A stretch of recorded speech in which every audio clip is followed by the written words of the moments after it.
H-Town, what's up? You know what time it is. It's time for the best 120 minutes of your day.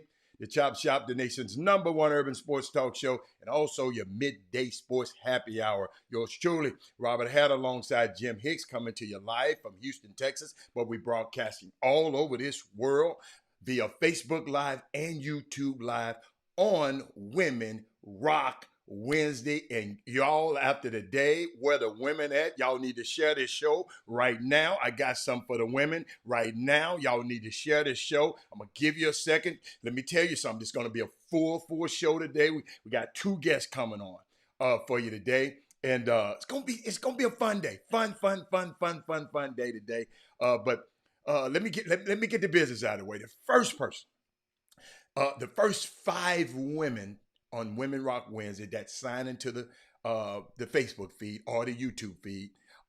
We recognize them every day, and we call those people special people. Our starting 5 today. Our starting 5 is Sonia Billingsley, Mindy Collins, Madonna Johnson, Tiffany Sanders. Let me tell you something. They ain't playing with you guys today. Hold on, Anissa Veal, and then the sixth woman of the day is Brandy Nickerson. Let me see who else I got on here. Let me see who else I got. Hey, Tori, what's going on? Dale Griggs is in the building. Kimmy Jackson in the get Mike Tay is in the building. Hold up, y'all. Let me find my girls. Y'all know I got to find my girls. Karen Thomas in the building. Every time I see Karen, it just warms my heart. Great spirit. But let me share something with y'all. Let me tell you something. These women. I'm trying to see where I'm gonna start. You know, I got a list. Let's just go here, okay? Let's just start here, okay? No, we're not gonna start there. Yeah, y'all, you know how you just got a whole lot of stuff going on, but I'll start here. According to Wall Street Journal, I had an article out. Walgreens. They said the headline said Walgreens poaches Starbucks executive Rosalind Brewer for CEO. Rosalind Brewer. Let me put her on the screen. Let me show y'all little Roz. Rosalind Brewer to be on. She's named Brewer is the only Black woman leading a Fortune 500 company. It's not good because there should be more. But, you know, let me show y'all something. They said Walgreens Boots Alliance Inc. I guess that's their name, their business name. Named Starbucks Corporation Operating Chief Rosalind Brewer as their next chief executive, setting her up to be the only Black woman to lead a Fortune 500 company. Let me show you why that's so unique to me. Yes, Barry, that's why I put the pictures up there. Man, some of these husbands are just lucky as hell. But just so proud of her because I knew about her years ago. And she was with Walmart. Okay. And Walmart was, when my son came out of college, Walmart was trying to get big in e-commerce. So they was coming to all the Ivy Leagues trying to get talent. And that's how I first came in contact with her. I knew about her because my son was saying, "Dad, Rosalind Brewer, like this." But I just love, and all I'm doing is giving you a breadcrumb. I want you to go look her up. I'm not gonna give you everything. I'm not gonna give you everything. I just want to give you that Rosalind Brewer. She's going to be the CEO, the HNIC of Walgreens. Walgreens is a big company. I didn't realize how big Walgreens was. But hold up, I got more. I'm finna let you meet the black women, and I've talked about a couple of them before, that are making history on the White House communication team. The first day, I've had this thing ever since Barack Obama. Before Barack Obama, I did never watch the press conference. But when Barack Obama became president, I started watching the press conference. I mean, just me. So I watched, and I saw how they were ran. And then we had 4 years of that mess that was in. I didn't watch none of that. But the first day, the lady who heads the speaker, the press secretary, she walked out. But I saw this young lady walk behind her, black lady, and I remembered her from. And I'm gonna give you a story how I remember her early. Check this out, Jameson. This article said, "Who runs the world?" The three black women have made history as part of Biden's communication team. They are Ashley Etienne, Corinne Jean-Pierre. Corinne Jean-Pierre. I've talked about her on this show. Simone Sanders will help lead the communications. I want y'all to write these names down because I want y'all to go Ashley Etienne. Okay? Hold up. Let me put Ashley up there. Yeah, I got a picture, Ashley. Hold on. That's Ashley Etienne. What's up, Chris Charles? Yes. I got more, Tori. These some bad girls, man. That's Ashley. Let me go down. You got to go. Hold up, y'all. She went to Sam Houston State University. Come on, y'all. She went to Sam Houston. Some of y'all done went to Sam Houston. Then let me introduce y'all to Miss Corinne. And I'm going to tell you why I like Corinne. Corinne got a special place in me. Look, Corinne. She was interviewing then presidential candidate Kamala Harris at event. And y'all, if y'all remember, it's a guy came up on the stage and tried to talk to Kamala. We didn't know what she was doing. And she got in front of that dude and said, "Man, you gonna back up?" Oh, everybody talking about Doug came later. Her husband came later. But this the girl who stopped the encounter from the man getting to Kamala Harris. And proud of her.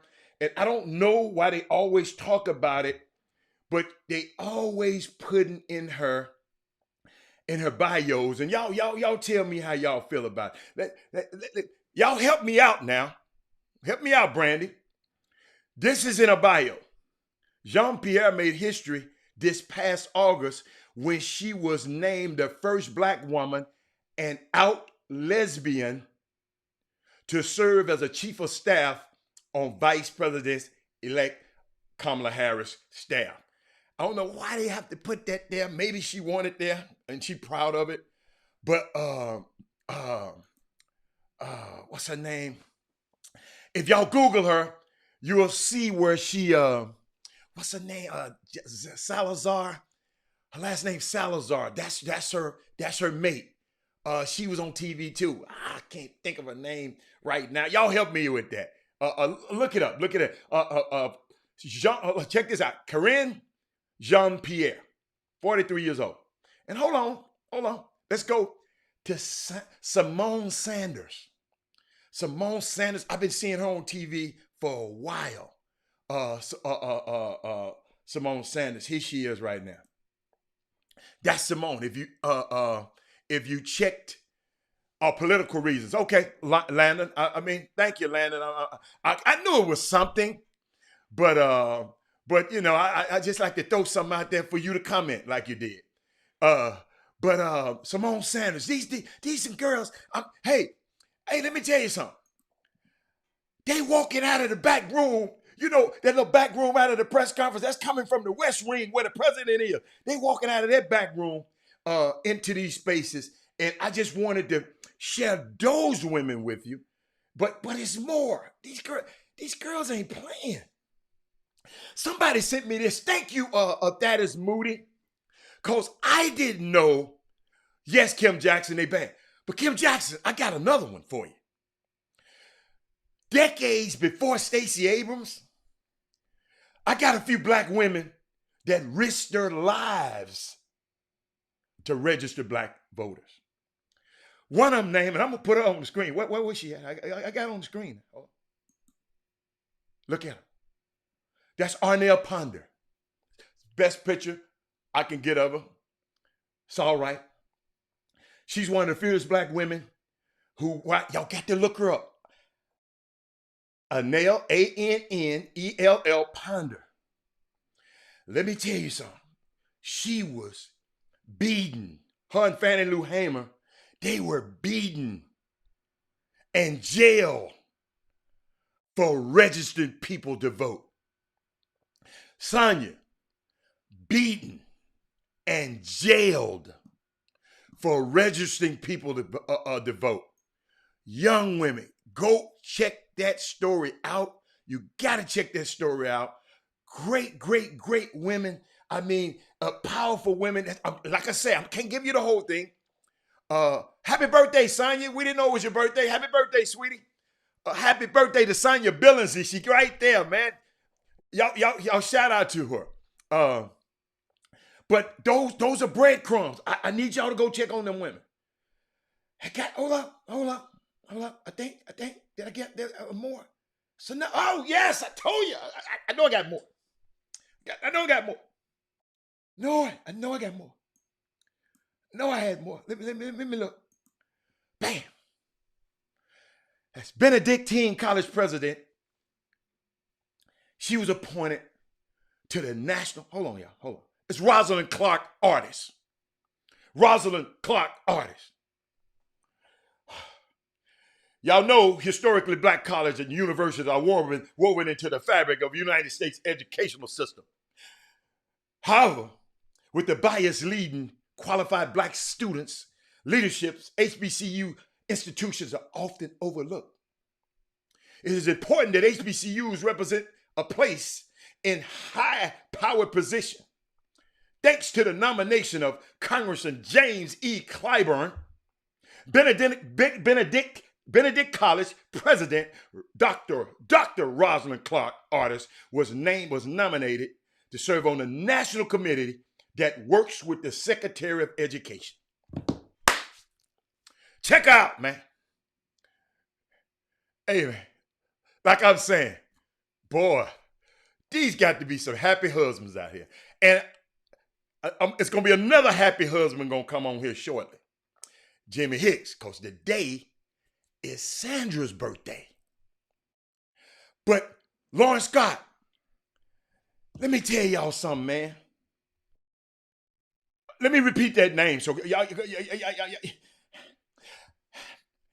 everybody don't serve on this committee. We got one of ours on this committee. Now, go look up. Listen, Nancy Pelosi advanced her nomination. They didn't play around with Dr. Artist. They advanced her. And I just wanted to share that with y'all, man, because I know a lot of this stuff I don't know. And shout out to Daddy's Moody and a couple other people that sent me this information. And I had to go study this stuff late last night. And it was like I said, it was very, very unique. Women Rock Wednesday. Y'all rock every day. But guess what? I got 2 guests coming on. Y'all better share this show. I know y'all be playing around. Let me tell y'all something. I saw a post yesterday. Saw a post by a good friend of mine, Joe Stevenson. You remember he had the young daughter, Alan Stevens, who is the I'm trying to find it. Alan Stevens, a young golf prodigy. And Joe got to talking about in his email message. He got to talking about the disparages of the men get this much money, men golfers and the women, and how can we bridge that gap with equal pay? You remember the soccer women said we the most popular, but the men's soccer team is making more money than us. And it's Women Rock Wednesday. Women Rock Wednesday. Let me show y'all something. And in those, and I'm gonna tie this up. I'm gonna tie this up. It said no equal pay yet, but women's golf is adding more prize money. And but the problem is, y'all, let me read a little bit. They say equal pay is a familiar cry in women's sports, and in any team deserves equal pay or more. It's the women's soccer team. In other sports, it can be tough for women. A few tennis tournaments do provide equal pay when the men and women play at the same time, like in the BNP Paribas Open in Indian Wales. It's a great local example, but such examples are few and far between. In golf, equal pay is tougher. And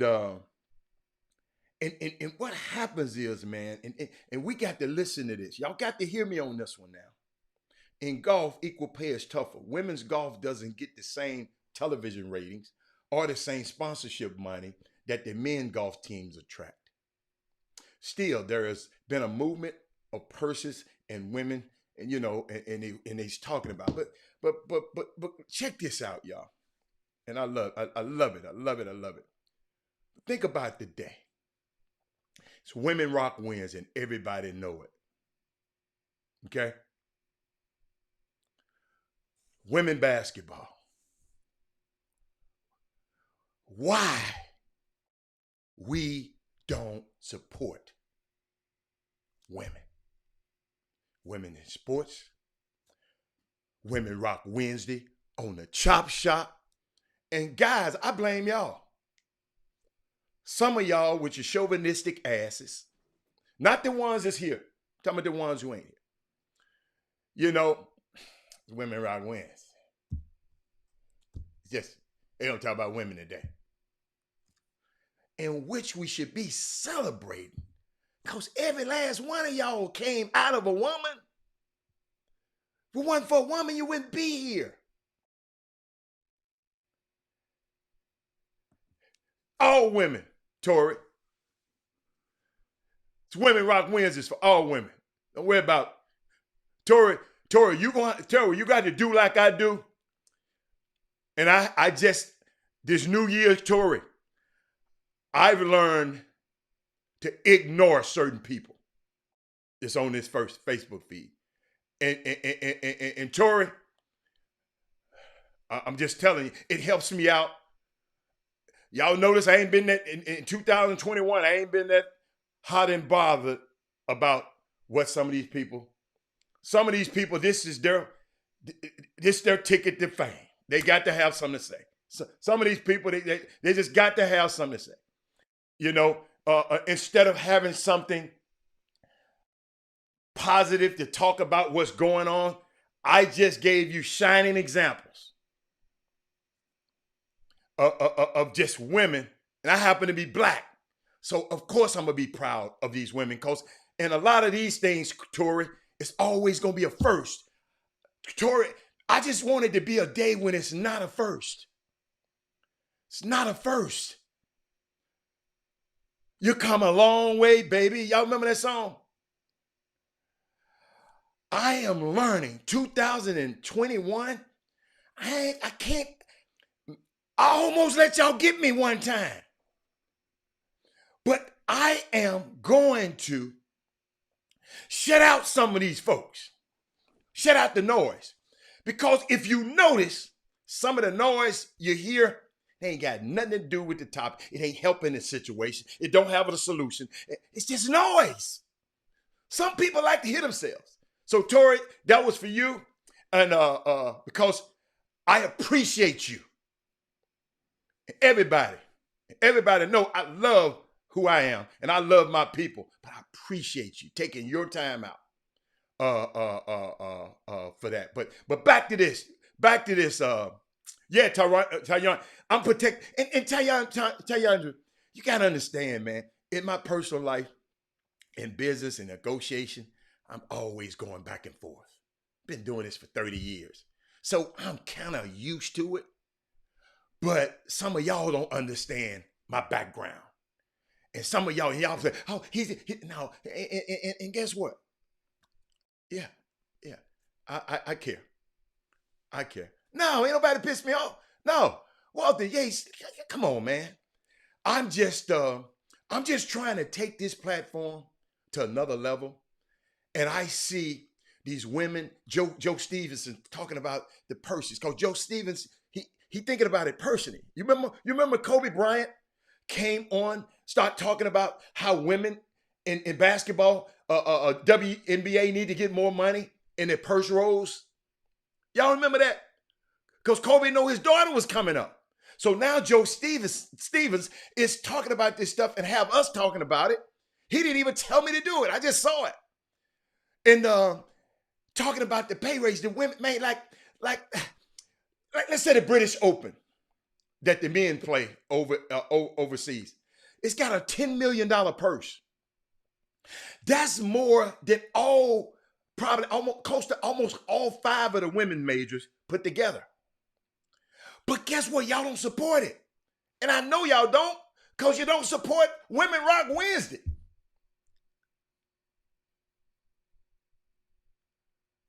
Women Rock Wednesday. Everybody in the world got a mama. Everybody got a mama. Men. And I should have told them yesterday. We got to learn to celebrate our women. Them women I put up there a minute ago. Them women I put up there. They got husbands and Jimmy, they got husbands.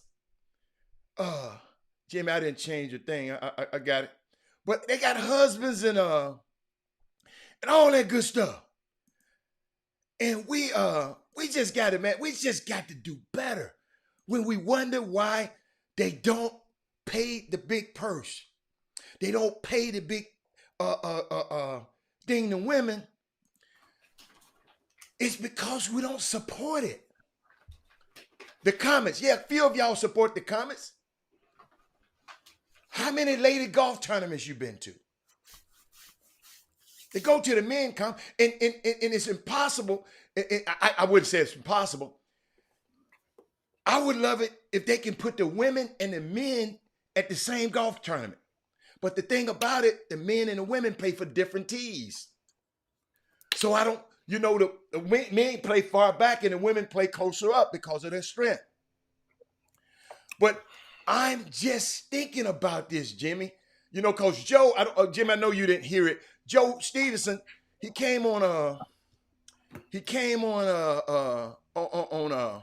Facebook and was just talking about the disparity of the women's purses versus the men's purses in golf. The dude that get by 12th place get more than the winner of a woman's. And it's personal to Joe. Joe's saying, hold up, my daughter coming up. But Jimmy, I just drew the parallel just now. I said, people don't support women's sports. Jimmy, as a whole, we got the numbers. Even our viewers don't support Women Rock Wednesday, which should be the most supported day of the week. The men should be supporting the women, and the women should be saying, yes, it's my day. And that's all.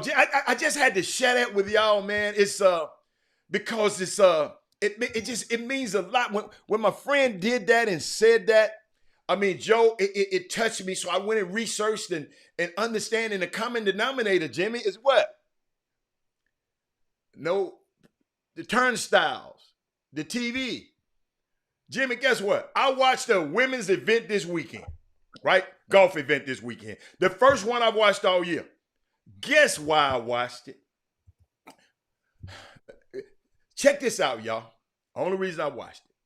I saw on social media where Cheyenne Woods was caddying for her boyfriend, Aaron Hicks, the baseball player from the New York Yankees, Jimmy. They mixed the celebrity men in, look how smart they were, Jimmy. Celebrity men into the women's tour event. Okay? Celebrity men, baseball players, golfers, baseball players, they mixed it in, Jimmy. And it got my eyes because what? Tiger Woods' cousin, Cheyenne, she's a pro golfer also, and she was caddying for her boyfriend. So, and it just, maybe they got to just get some more stars. And what I would tell Joe, Allen just can't be a great golfer. She got to be people that people want to come see, like Tiger. So we just hope we, at some point, we make the Chop Shop on Wednesday a must-see event for the women. So women, y'all need to tell your girls. Guys, y'all need to tell your husband. And women, y'all need to tell your husband. Because I see what Joe's saying. But y'all we got to do our part too. What's up, Jimmy? What you got, baby? What you got? Yeah. You know you get me on my soapbox, man. When you talk about women, this is my favorite day, Jimmy. I got 5 sisters and a daughter. Dude, you know I love it. And I done already, and you can do it again. I already talked about the first lady of the Chop Shop, Sandra. I already talked about her and her birthday today, but you can reiterate it, whatever you want to do. I mean, matter of fact, this Sandra and Sonia Billingsley Day. So what's going on, man? Yeah, shoot, guys. Had to get my energy level up, recharge my battery for the day to get through this Chop Shop. So that's the whole thing, you know. I must know how it feels to have a birthday, and especially on a day in Houston when the weather is is pretty good, and you can't even get out the house because you're ill, and it's non-COVID. So you guys at the same time, Sandra, you know, she ducked in the boom boom room on yesterday for a little while, and so I can give you, she's gave the green light to share with you guys that about 72 hours ago, when I told you guys, when I used Icy Mike, Medical Mike, Michael Smith, you guys know, with the concierge service, and I gave you guys the testimony that I just used it the other night, used him again the other night, and he came right through within an hour notice. He had an appointment set up, and Sandra seen the doctor. So let you guys know that Sandra, that on that night upon leaving, they found 3 possible cancerous masses in her. No. So 3. 2 of them was at least 2 whatever this paper, 2 centimeters, whatever. That's all right. So, by the time I get through praying tonight, they gonna been and went down. But so she has another doctor's appointment today, but they're gonna do it, which is smarter now. This other, because in one step, and then now it's time to go and start getting what they call it, another biopsy. Remember, she beat cancer. That's right. About 10 years ago. Mm-hmm. So here we go, possibly again. She has maybe have to go get another biopsy, maybe, or whatever they call it. And so that's what we're going through on this end. And guess what the key thing, what you said. Get what the key thing you said, Jim. You said she beat it already. guess what? yeah, She gonna beat the hell out of this too. Yeah, yeah. So that's the yeah, so dealing with then today is her birthday. yeah. And then the energy level. That's why the end of January, man. Yeah. Got remember now, January the 31st would be the 9 years that my mom passed. So coming out that January, I just like to get the hell up in February and keep It's it almost rolling. out of here. We almost out. Anyway, we'll see. We'll keep you guys updated on the news on Sanders. So she's out there rocking, and guess what? She's been a troop on this thing. Like it ain't. She done beat Jimmy before. Like let's get this thing over with so I can, let's do what we got to do because I'm aching. She hurting. She's in pain. Jim, LeBron. She like LeBron, right? I done been here before. She like Tom Brady. I done been here before. I can beat this thing. So it's all good. It's all good, man. It's all. She went in my stash and took half of my damn pills. So I got all my stash. I got my knockout. I got my knockout drops and keep the medicine. Who says that? Who says that? She done hit half of my damn pills. I got some super unleaded. I got up in that joker. I got to hide mine. I said, hold on, you got your own stash. I take all mine. Hey, that's what you get for having a stash. That's what you get for having a stash. Black folk, we good at that. We look at the bottom of that pill bottle. When it say refill, we get the refill just for the hell of it. Even if you don't need no more, get the refill just for the hell of it. Man. Hey, so anyway, guys, let's talk some first. I think last night it was one topic that was funny that happened yesterday, and that's we didn't, baseball Hall of Fame for the first time in about 8 years. Nobody was inducted yesterday, but the headline, the thing that stole the headline was Curt Schilling, the retired pitcher. Remember the Boston Red Sox when they won the title, he had the blood on his sock. Back when a lot of America fell in love with Big Papi, Pedro Martinez on the mound, Manny Ramirez, so he after remember now, Curt Schilling came under fire in the recent days after it had been publicized he had been publicizing his support for the previous president and during and after the insurrection. See, I didn't so see he felt heat. I didn't see it. I looked some stuff up, but I didn't see a lot of it. Yeah. So in doing so, some of the voting members of the United States Baseball Writers Association expressed their willingness to retract their ballot, which I don't think they were able to do so. But and ironically, he missed by 16 votes. That's it. Curt Schilling goes then in social media and requests that they take him off the Hall of Fame ballot. In other words, you know what? Take me off the ballot then. And so now the Baseball Writers Association is urging the Hall of Fame to leave him on the ballot.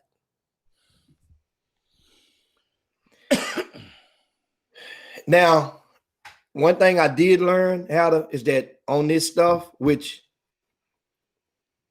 I don't have it in front of me, but they do have the stipulations on what is to be used in determining their votes.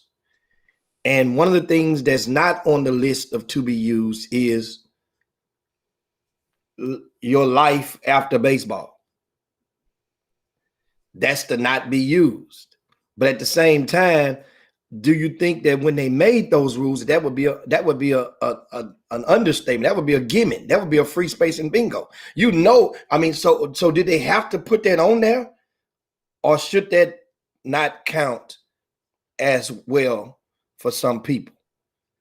Because just think about it. What if in life, we understand Barry Bonds and Roger Clemens were second and third in the voting, but a lot of things they were accused of doing took place during their baseball careers. It affected their on the field play, allegedly, with the enhancements that they use. I'm not gonna say allegedly. Hell, we know, and that's the thing about it. Was split along color lines. I think that was one of the divides in sports. You had Mark McGuire was the white guy, Jose Canseco was the Latin Hispanic guy, and then you had Barry Bonds. Then you had Sammy Sosa slide on up in there as well as the Dominican black, and it was one of those things where if you're gonna punish him, then punish him. If he's not gonna get in, he's not gonna. So you notice none of them has got in. You notice that none of those guys that were on the Mount Rushmores during the steroid enhancements. So Barry Bonds and Roger Clemens, this was their 9th year on the ballot. You only get to be on the ballot for 10 years. So they got 1 year left to get in. Otherwise, it would have to be a process where they can get hand anointed. And that ain't gonna happen until they die. Bottom line, that ain't gonna happen while they living. Because if they do, they got to open up the floodgates. It ain't just gonna be them. And but back to this Kurt Schilling thing, I don't feel sorry for it. At the same time, he don't want to be on there. Then guess what? Don't take his ass off. Yeah, but I saw something in the thing today. It's not possible to take him off. Or it's not. Yeah. So that's probably. Do you think he probably knew that when he said that? I don't know. I don't know him. I don't looked him up. I didn't know he was like that. I mean, hey, but it's a lot of people like that, and but I don't think Jimmy. He hadn't been. You just said some key. He been trying to do this for 10 years, right? And who he? Who you talking about? Kurt Schilling. He's been on the ballot for 9 years. Okay, he ain't been. No, I don't think this is 9th year, is it? No, I don't think this is 9th year. They say because the next year he got 1 year left. They say he had 1 year. I know. Left. Oh, he has 1 year left too. Okay, I know Barry Bonds and Roger Clemens got 1 year left. That's what I didn't know. I didn't know he came on the same ballot. Okay. Yeah, that's what I thought. I mean, that's what I'm. He was 16 for a shot. Yeah.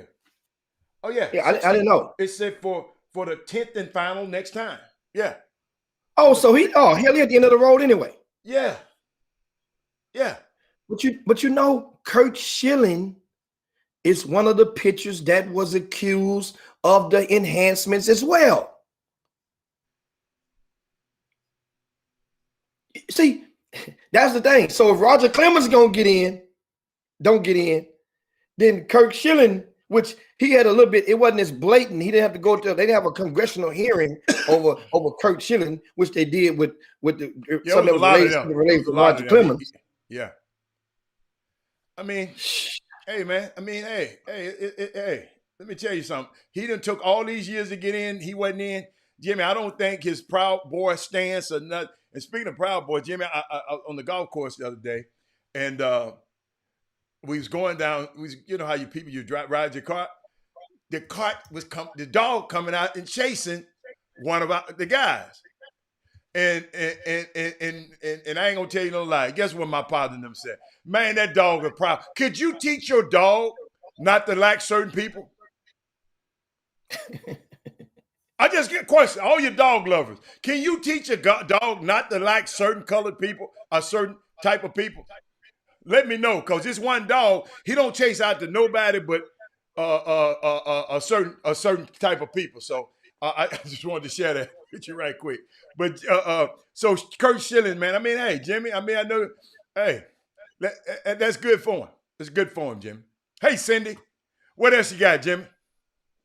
Yeah, I mean, I was just thinking in one of the comments that somebody said we go to the Boom Room, and I think I can't remember who it was. I want to say it might have been Corey Goodley on the Facebook feed. Okay, you guys share the show right now. Share the show. It's Women Rock Win. Let's get this thing popping. Share the show right now. They playing around. And Corey says Barry could get in on his pre-steroid career alone. And they said that, but you talking about when the alumni can vote him in? No, like if you don't count the steroid. Oh, you're saying he was good enough without the steroid, but that don't matter. He messed up. But I'm just saying, like it's saying that if you don't even count the steroid at all. Just stop and say his career ended. If you was to erase the rest of his career from the record books when he get over to the San Francisco Giants. Yeah, but they can't erase them. I'm just saying, but that's the thing. Of course, they can't and ain't going to do that. But at the same, well, unless something happened and he come out and just admit to everything, which that ain't happening right now. But and that could be that, and that's true. Yeah, we know that for Barry. Yeah. But the same thing could be said about Roger Clemens as well. All of those guys are good. Jimmy, from what I hear, from what I've read, the research I've done. Somebody just told me point blank, baseball player here, that lives out in the neighborhood. He teach young kids how to pitch. He told me, Robert, those drugs can't help you hit no fastball. What they can do is get you back quicker off of rehab. And he said, it can't make you hit no fast. Barry Bonds was hitting home runs before. And it made me think, Jimmy, it helps with your recovery. And if you're recovering faster, you're going to play more. And guess what? You're going to get more contracts and get more money. Like the young, what's the little guy at Milwaukee who keep getting caught? What's the little guy? Braun. Yanish? Braun. What the? Braun. Yeah, Braun. He got the big contract. He got caught, but he's set for life. But here's the deal. What you just said. It helps the recovery. Is one aspect of it. It helps the recovery. Right. So that means you are cheating on especially a pitcher. Especially a pitcher. Because the other guys are everyday positions, but the pitcher, you're throwing 100 pitches every 3 days. Okay. And then you got to soak that on, get it right. Yeah. So that recovery, now you might can throw 120 pitches. I got you. So it enhances and so I understand it, but at the same time, Major League Baseball knew, just like right now, the National Basketball Association, it doesn't start right now. They are and have been very well aware of how many weed smokers have in the NBA. Very well aware. That's factual. And you know why? Know the proof in it is? That's why they don't have much testing for weed. Yeah. They have testing for everything else. Jimmy, and some of the decision makers smoke too.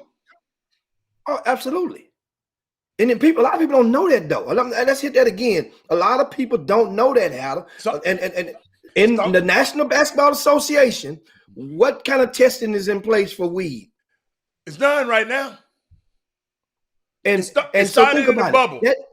That means if they did, then guess what would happen? They know that it would be people, they wouldn't have no games. Jimmy, they know everybody who smokes. Jimmy, they give them 4 times and tell them, Jimmy, they give you, when y'all hear a guy that come on TV and he done got caught, and he done got, what you say, he in the system, he been suspended. Jimmy, they tell you exactly when they gonna do it. They give you time to clean it out. Some of them guys just don't care. And they give you 4 times to do it. Really 5, because you get 1 before you go into the 4 strike program. So Jimmy,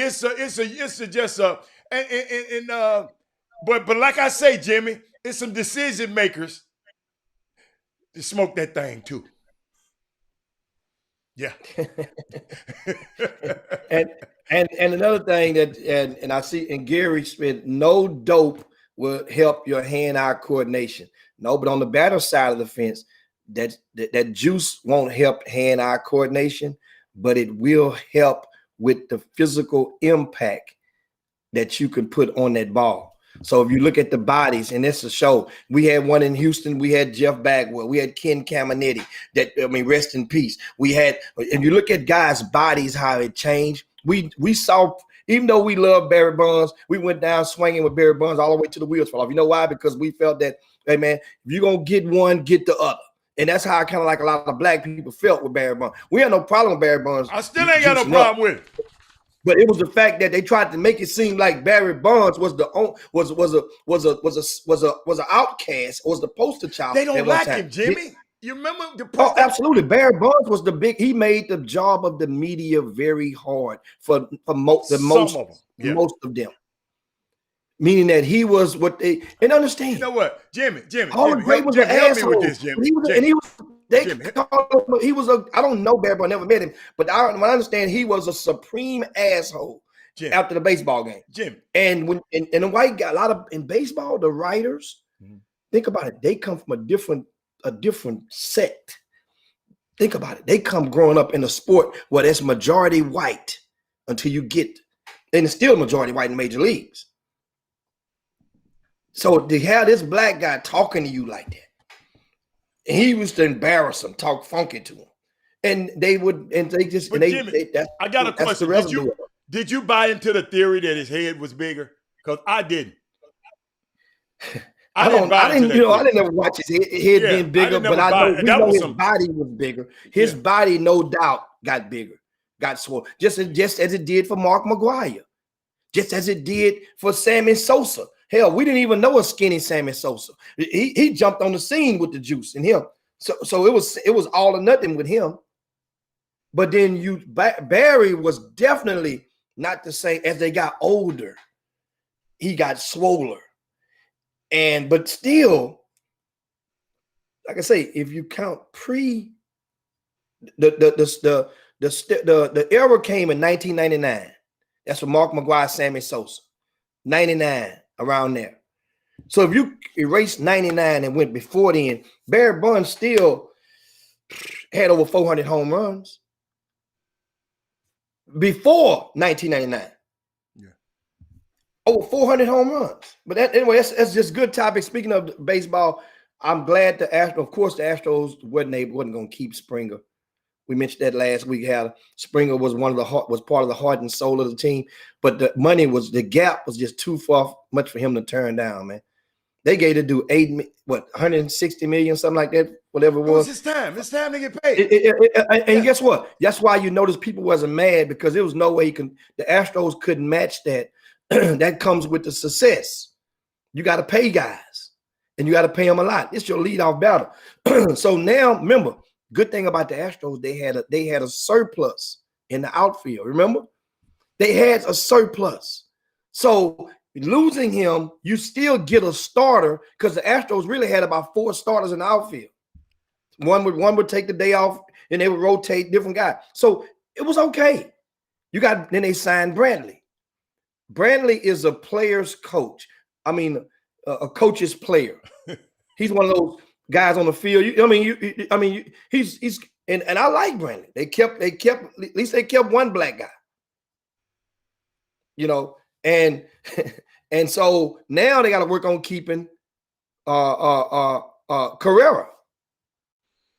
Now. I mean, that's it. That's it. Hey, what they said. What's your big bank take little bank? They're gonna keep Carrera. You got Altuve in the fold. You keep Carrera. You just picked up a back catcher last week. And also the Astros announced that 12,000 would be the max of the spectators starting at the beginning of the season, which is going to be April the 8th or the 9th. They open up with Oakland A's in town. So 12,000 is the cap. That's not for the whole season, just the beginning of the season. And that's a baseball that's a blast through the baseball ranks, Alan. And we come on back, and then guess what? We got some hoops to talk about. Got some hoops. Then we got a guest at the top of the hour. Going to be joining us as well. Jimmy. 2 guests. Yeah, we guested it up today. We got 2 special guests. Y'all going to be surprised. But Jimmy, we got to talk about. We're going to take a quick break, and we're going to come back.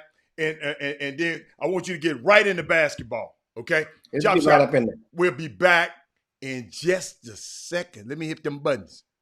Bam.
New to this season of Married at First Sight, Ebony reporter Nicole Haynes.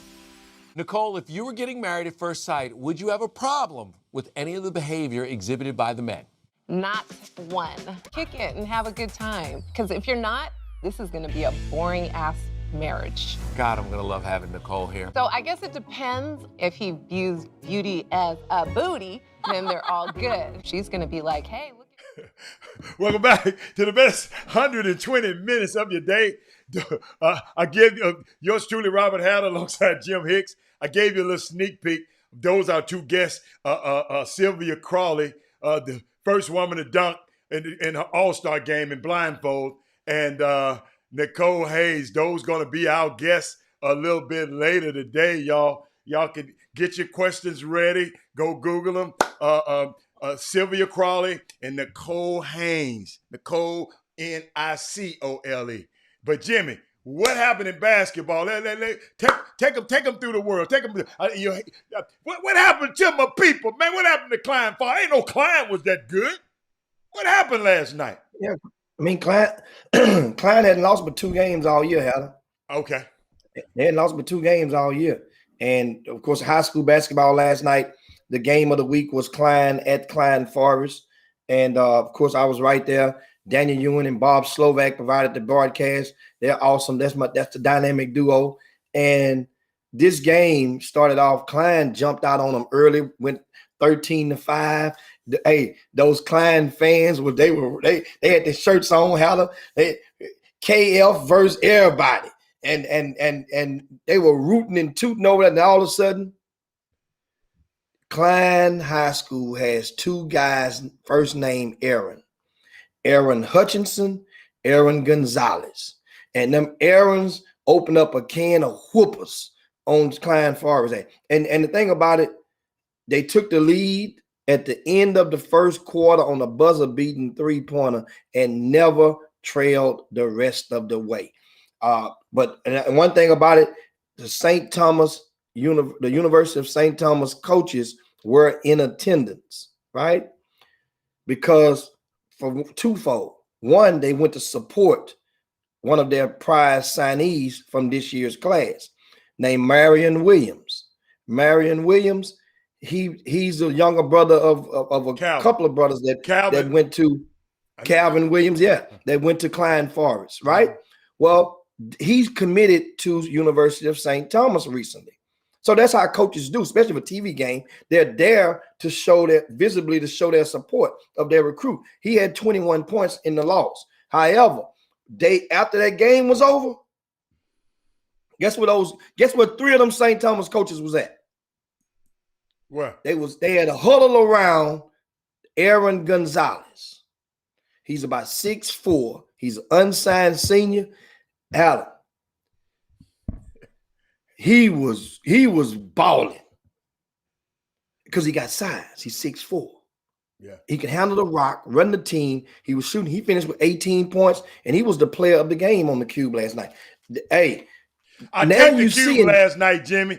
I couldn't see the Cube because I had to watch the game. I had to watch the game where Deshaun Watson was at. So that's why I had to watch that game. So I'm sorry. I had to watch the game with where BG was at.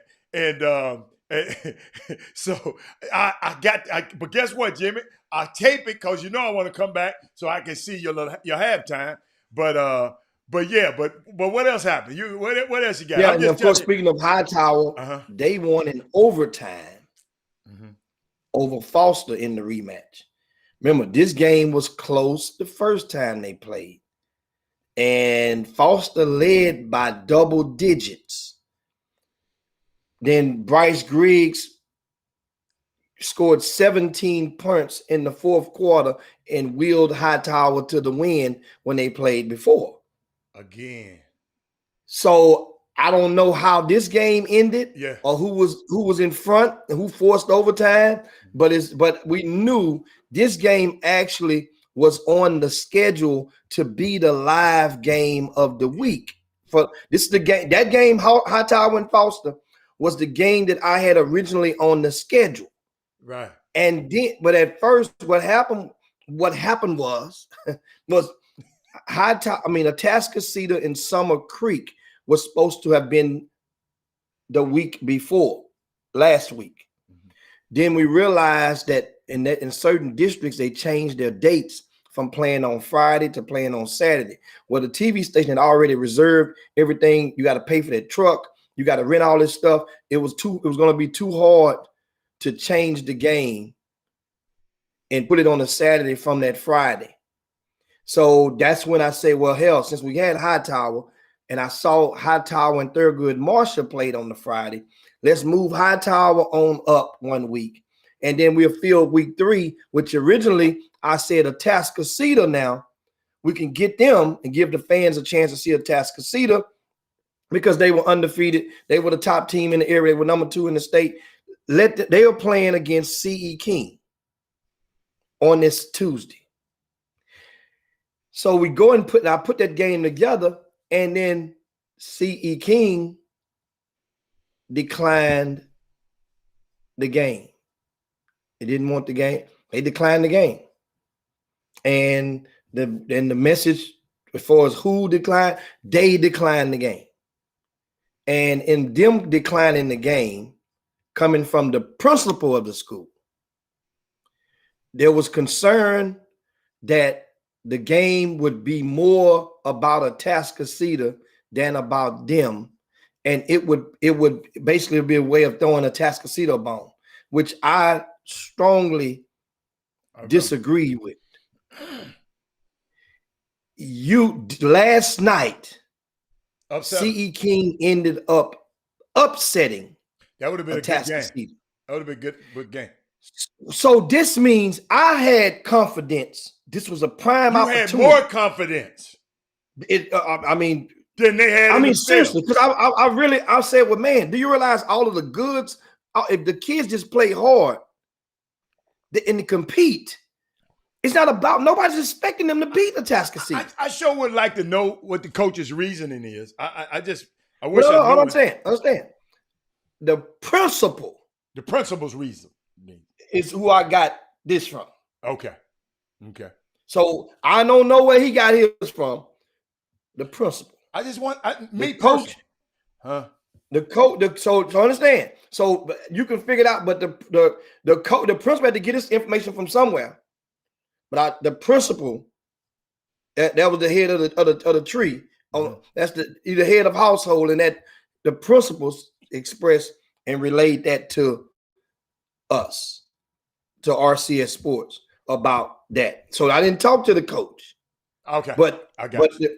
Okay. Didn't talk to the coach. Mm-hmm. Now I reached out to the coach and the assistant coach, which they're good dudes. Remember, understand something. I had to remind one of the parents last night. Remember when C. King we had the video we put on the Chop Shop back in October. They had a variation of Midnight Madness. Remember Midnight Madness? They the only school in the city had a Midnight Madness. Uh-huh.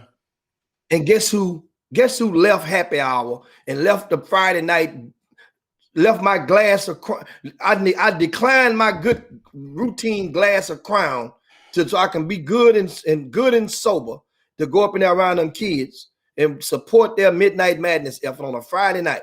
Guess what? I was there.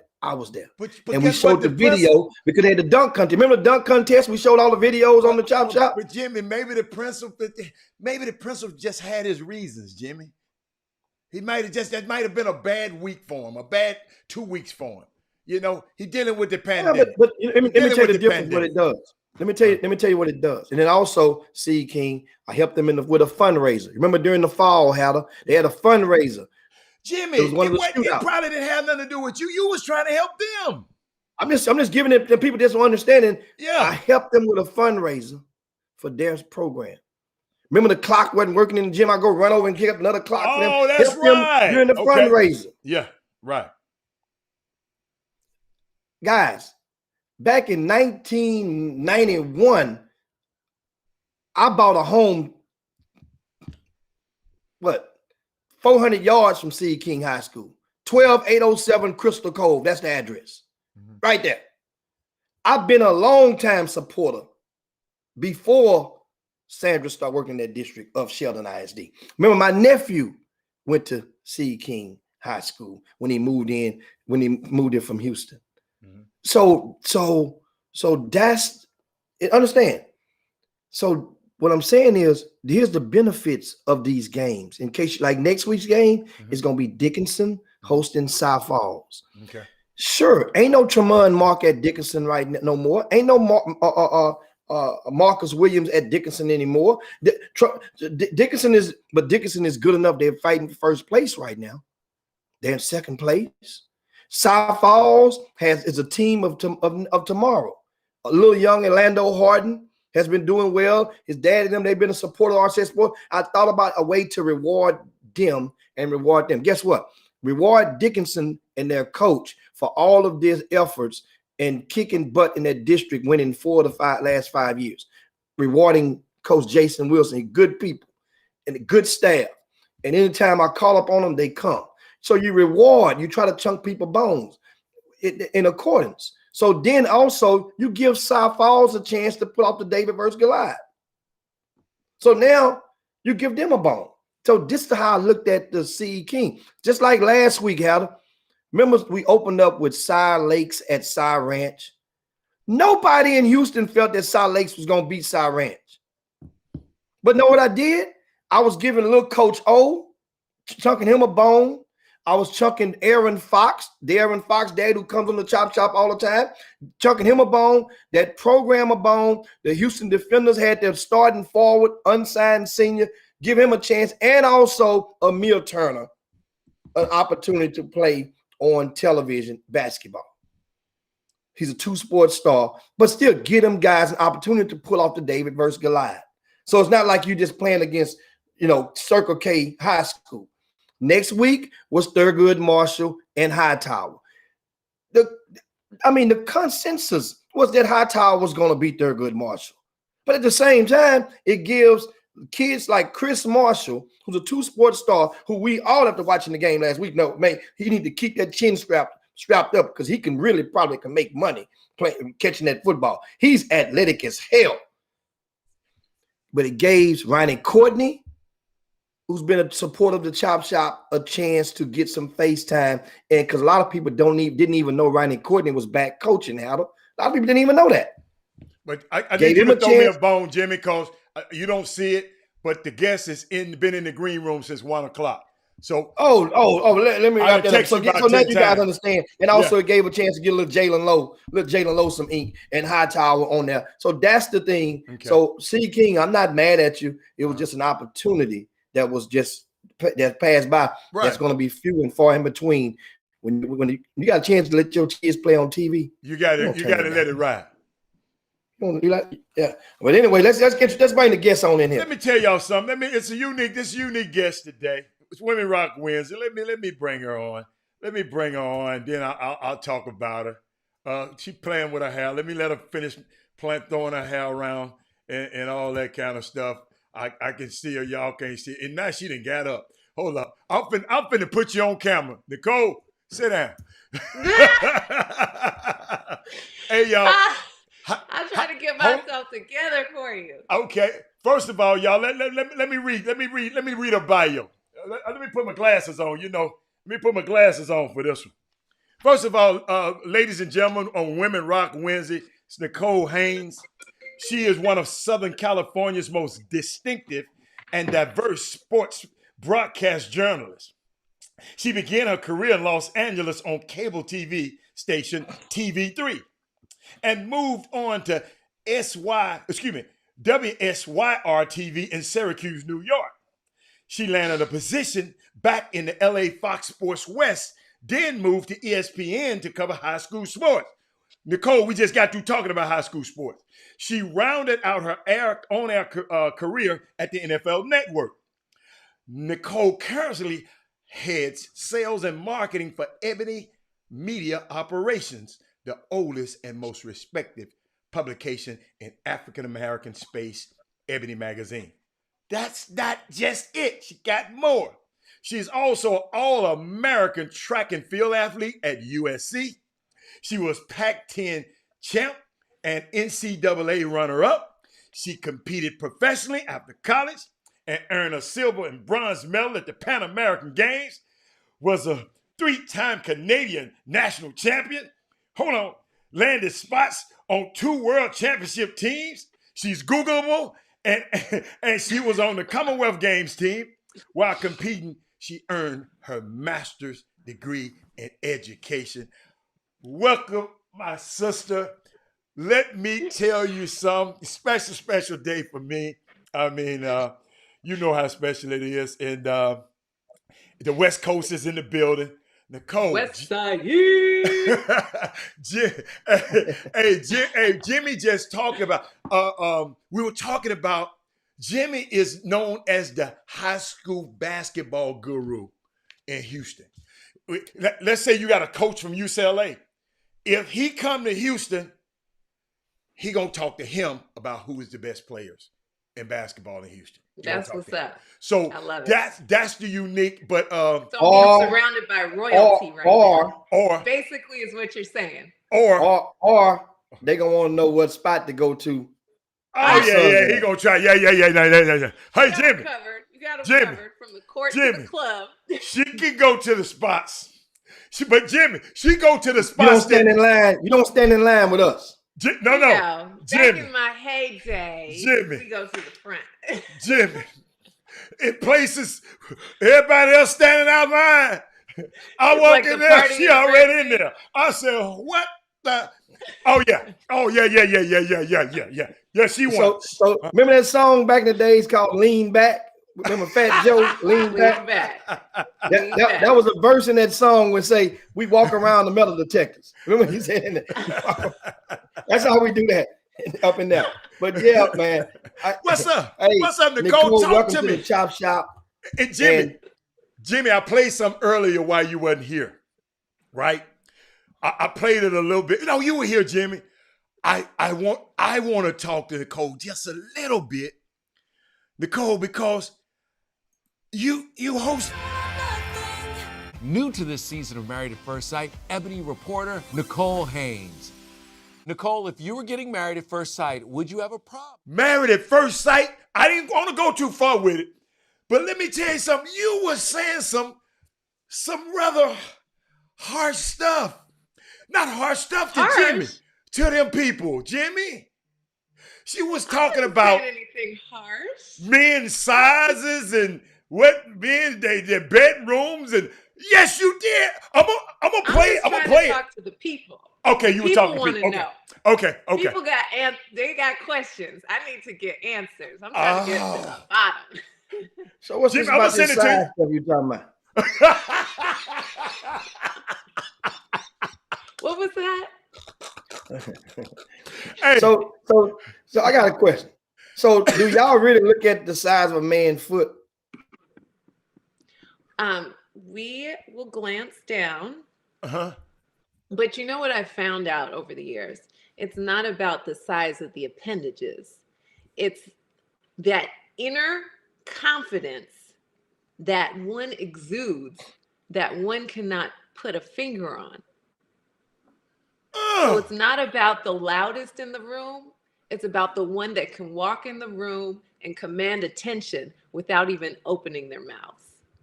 Damn, those Robert are the Hatter. ones with the big D's. Hey, damn, Robert Hatter. I mean, hey, she said she gave a shot to DFW. She said a big D. I heard her. Wow. So Nicole, talk to her. This the Chop Shop, right? We just in here chopping it up, and I know you know how to chop it up. That's why I wanted you. But you are a woman that rocks. And I know you have been watching what's going on in America. Kamala Harris, vice president. The little young girl, Amanda Gorman from Westchester, the LA area. I mean, it's a lot of stuff been going on in women. And guess what? We got a show called Women Rock Wednesday. Women Rock Wednesday. Yeah. So I love that title, by the way. Oh, you do? You nailed it. Okay. You nailed it. I think Jimmy came up with that. I don't know. Okay, Jimmy. No. One of the people in the boom room came up with Women Rock Wednesday. Oh, okay. No, Tanya Bucket came up with that. Buckets. Okay. Keep talking. Keep talking. Okay, I'm gonna put my Tanya. headphones Shout out on. to Tanya. Yeah. Yeah, and shout out to Tanya. She was one of the original females on the Chop Shop. She to play with her and marriage and motherhood. So it kind of the stuff that we would talk about. What's going on? How let's toss to a quick break and come right back. We're We gonna got some go. audio No. What we'll stuff do, going on. Nicole, do me a favor. Log out and log back in. Okay? Log out and log back in, and we're gonna come back to you soon as that. Yeah, it just died down, Jimmy. It just died down. Okay. Yeah. I just had to put my earphones on. Let's continue. Okay. Yeah. Yeah. So Nicole, now how did you tell us about your first break into the media sector as a black female going in, and what was some of the experience or the hurt or the memorable hurdles that you had to overcome? Well, I took an unorthodox entrance into the world of sports broadcasting. I didn't actually study it in school. There were a couple things that I wanted to do, what I thought I wanted to do when I was in college. And since I was an athlete, I was thinking maybe I should be a sports medicine doctor. Then I can heal myself if I get injured, not thinking that I got to go through medical school and all that stuff. So that would be an impossibility. But when I got to organic chemistry, I went to USC, by the way. Yes. University of Southern California. Fight on, Trojans. I thought that was South Carolina. You know what? That's the other SC. We're talking about the University of Southern California. Is that the one them girls paid all that money to try to get into? Hey, Nicole. Yeah, is they, that they okay? can't be like me. Oh yeah, yes, you're a track babe. Keep going, because I want to talk about that track, but keep going. Yeah. So after I realized that organic chemistry was not my thing, I decided to pivot, and I was like, all right, my other love is sports broadcasting. So I started taking classes in communications. I graduated, then I started doing internships at local sports news outlets in LA, and I just kept building. Got a job at, well, I don't know if I can call it a job. It was free 99 at the local cable station out here in LA. And I built up my reel, and then I started just mass shipping it out to all the different local news affiliates across the nation. And then I got a response from the local ABC affiliate in Syracuse, New York. I was like, okay. So they wanted to bring me in.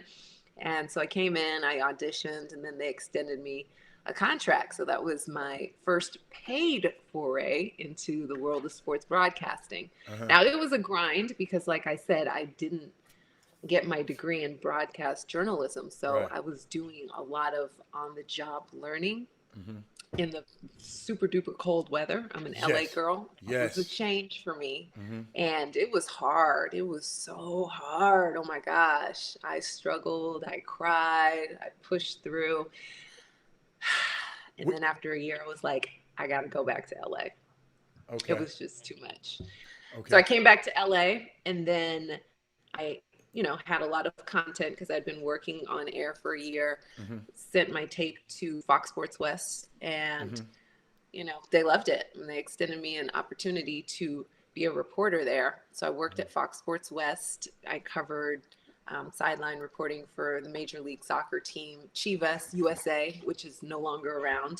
I did stuff with the SC and UCLA football teams. I did sidelines for SC football. I hosted a magazine show, and it was great.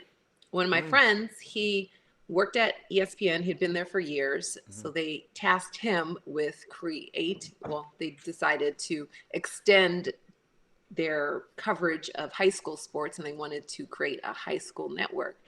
So he was tapped to lead the charge. He brought me on as the lead reporter for the high school sports segment. So we did that until, I guess, ESPN figured high school sports is not as lucrative as they thought it would be. So they ended up shutting down the program. And then I did some freelance work for the NFL Network. And, by this time, I was getting a little older, a doctor had that talk with me. It was like, so you trying to have a baby at some point because your chart says. I said, you Oh, know what? so Sydney I, interrupted all of that. she did. A She great did. interruption, though. An awesome It was a great interruption. interruption. Amazing. But And- yeah, my doctor, he pretty much shut me down. He was like, I don't want to hear from you in 5 years talking about, why didn't you tell me, Dr. Umba? So right. But I wow, went for it. I want And I want to ask you a question though, because you said you was in Syracuse, right? Did you ever yeah. cover Cornell at all? Being in Syracuse, did you ever cover them, or you just covered everything? Syracuse. I know. Yeah, I 'Cause- just covered local Okay. Syracuse. If Cornell played Syracuse in either basketball or football or lacrosse, I covered them. Right. I covered a bunch of teams. I can't specifically remember, but they may have been one of the teams that Syracuse was playing against. But tell me about. But mostly covered SU sports and the local high school sports. But I remember, I never forget. I came to LA. One of the first time, I don't know the first times I saw you, but y'all were out there. You were training with Bob and Jackie Joyner Kersey. You were training with legends and so I know you had to be good.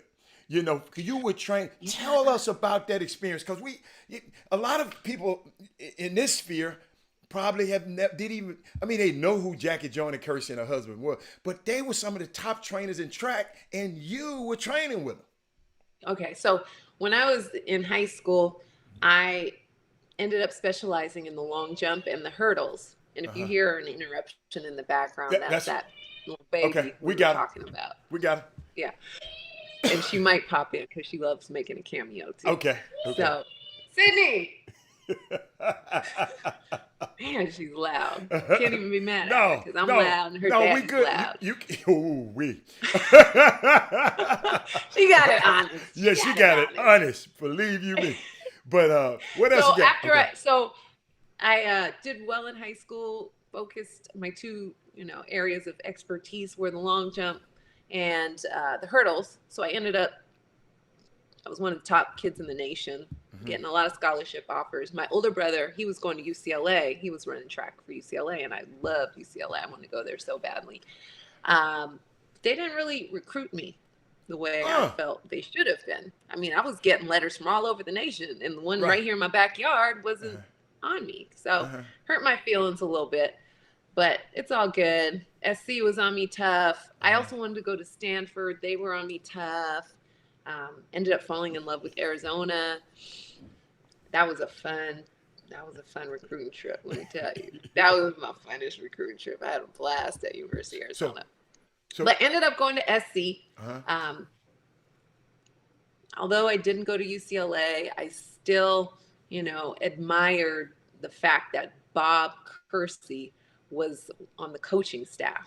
And his wife, Jackie Joyner Kersey, was my idol growing up. Like her, Flo Jo, Gail Devers, like those were the women in track and field that I looked to. And I was like, oh my gosh, I would love to be like them one day. I mean, Jackie was so dominant. She dominated the heptathlon, world records in the heptathlon. She dominated the long jump. She dominated the hurdles. She dominated everything. She was just like this beast. She was I think she was voted like the best female athlete of the century or something. I mean, phenomenal. And such a good person as well. Like amazing. So that was one thing that really always kind of tore at my heart when I didn't go to UCLA. They ended up recruiting me, but late. So by that time I was like, you know what, I'm going. So how you start working out with them? So I did well in college. Okay. Ended up Pac-10 champion in the heptathlon. NCAA runner-up. Still hurts. I should have won that.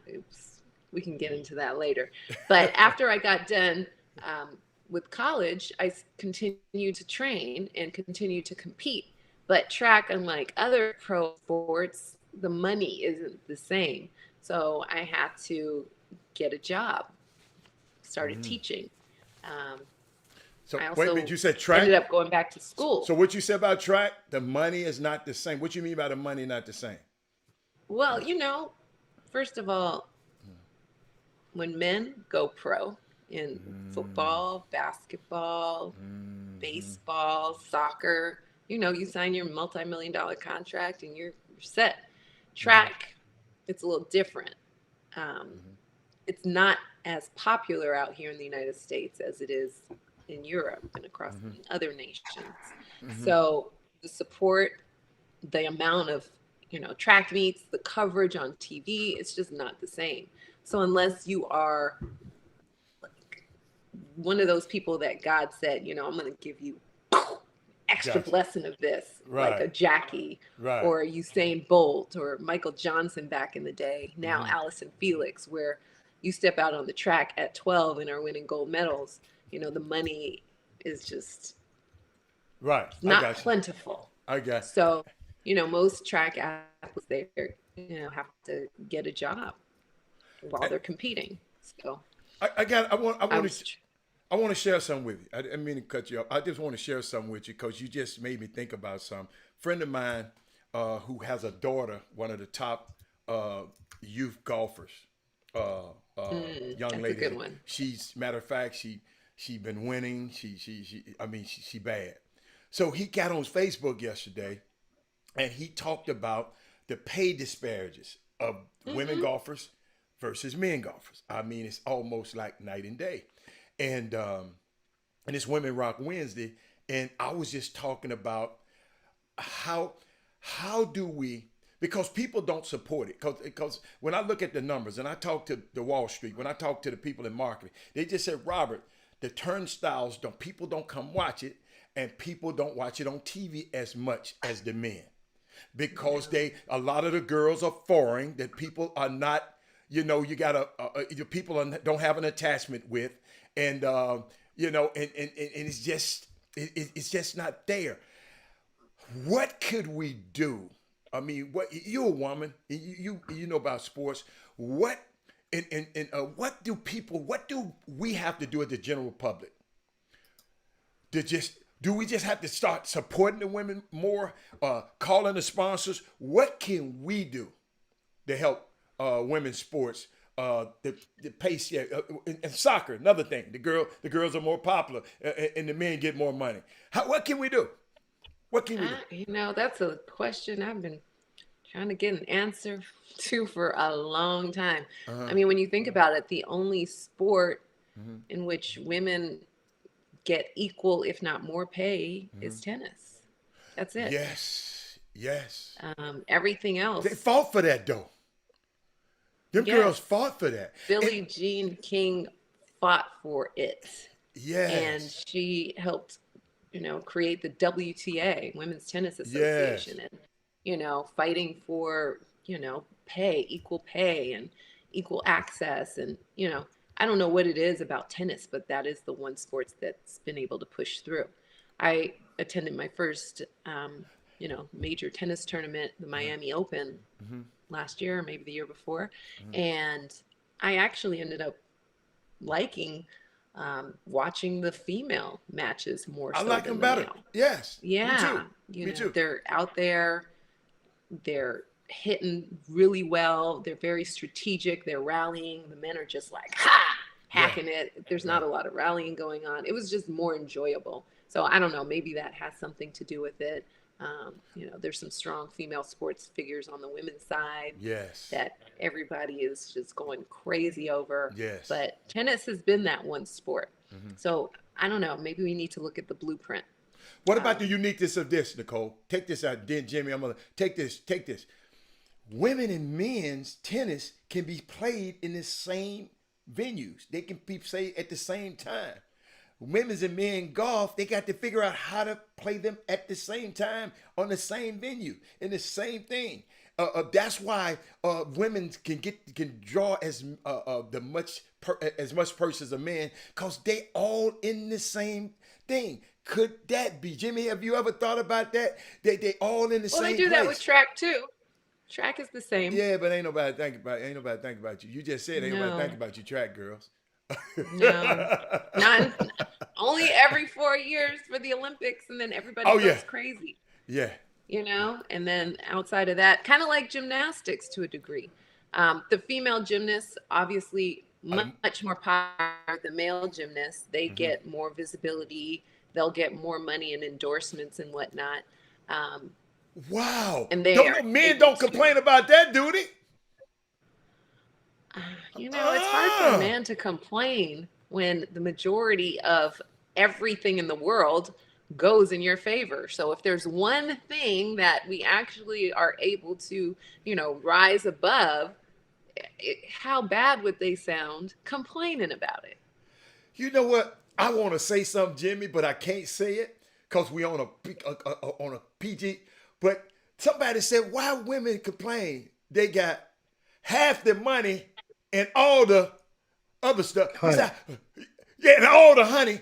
Y'all got half the money and all the honey. Y'all ain't got nothing to be uptight about. What are Now, you talking about? In what? In a oh, divorce? What? no, I'm talking about women, all women, all women, all over the world. Y'all got half the money because y'all got your own money. And y'all got all the honey because y'all got all that. First of all, the pay disparities across the board are I know. ridiculous I'm messing compared with to you. men. I know. I know. We I'm messing got with you. honey, but y'all got the money. We trying to get a little bit more money. Wow. Honey is good, but Get money is great. get her, Jimmy. Get her, Jimmy. yeah, I mean, I was just thinking back when she Uh-huh. was talking about the with the tennis and that's the closest sport, professional sport, to whereas the pay is some of the pay is in the same Equal. Right. range. Mm-hmm.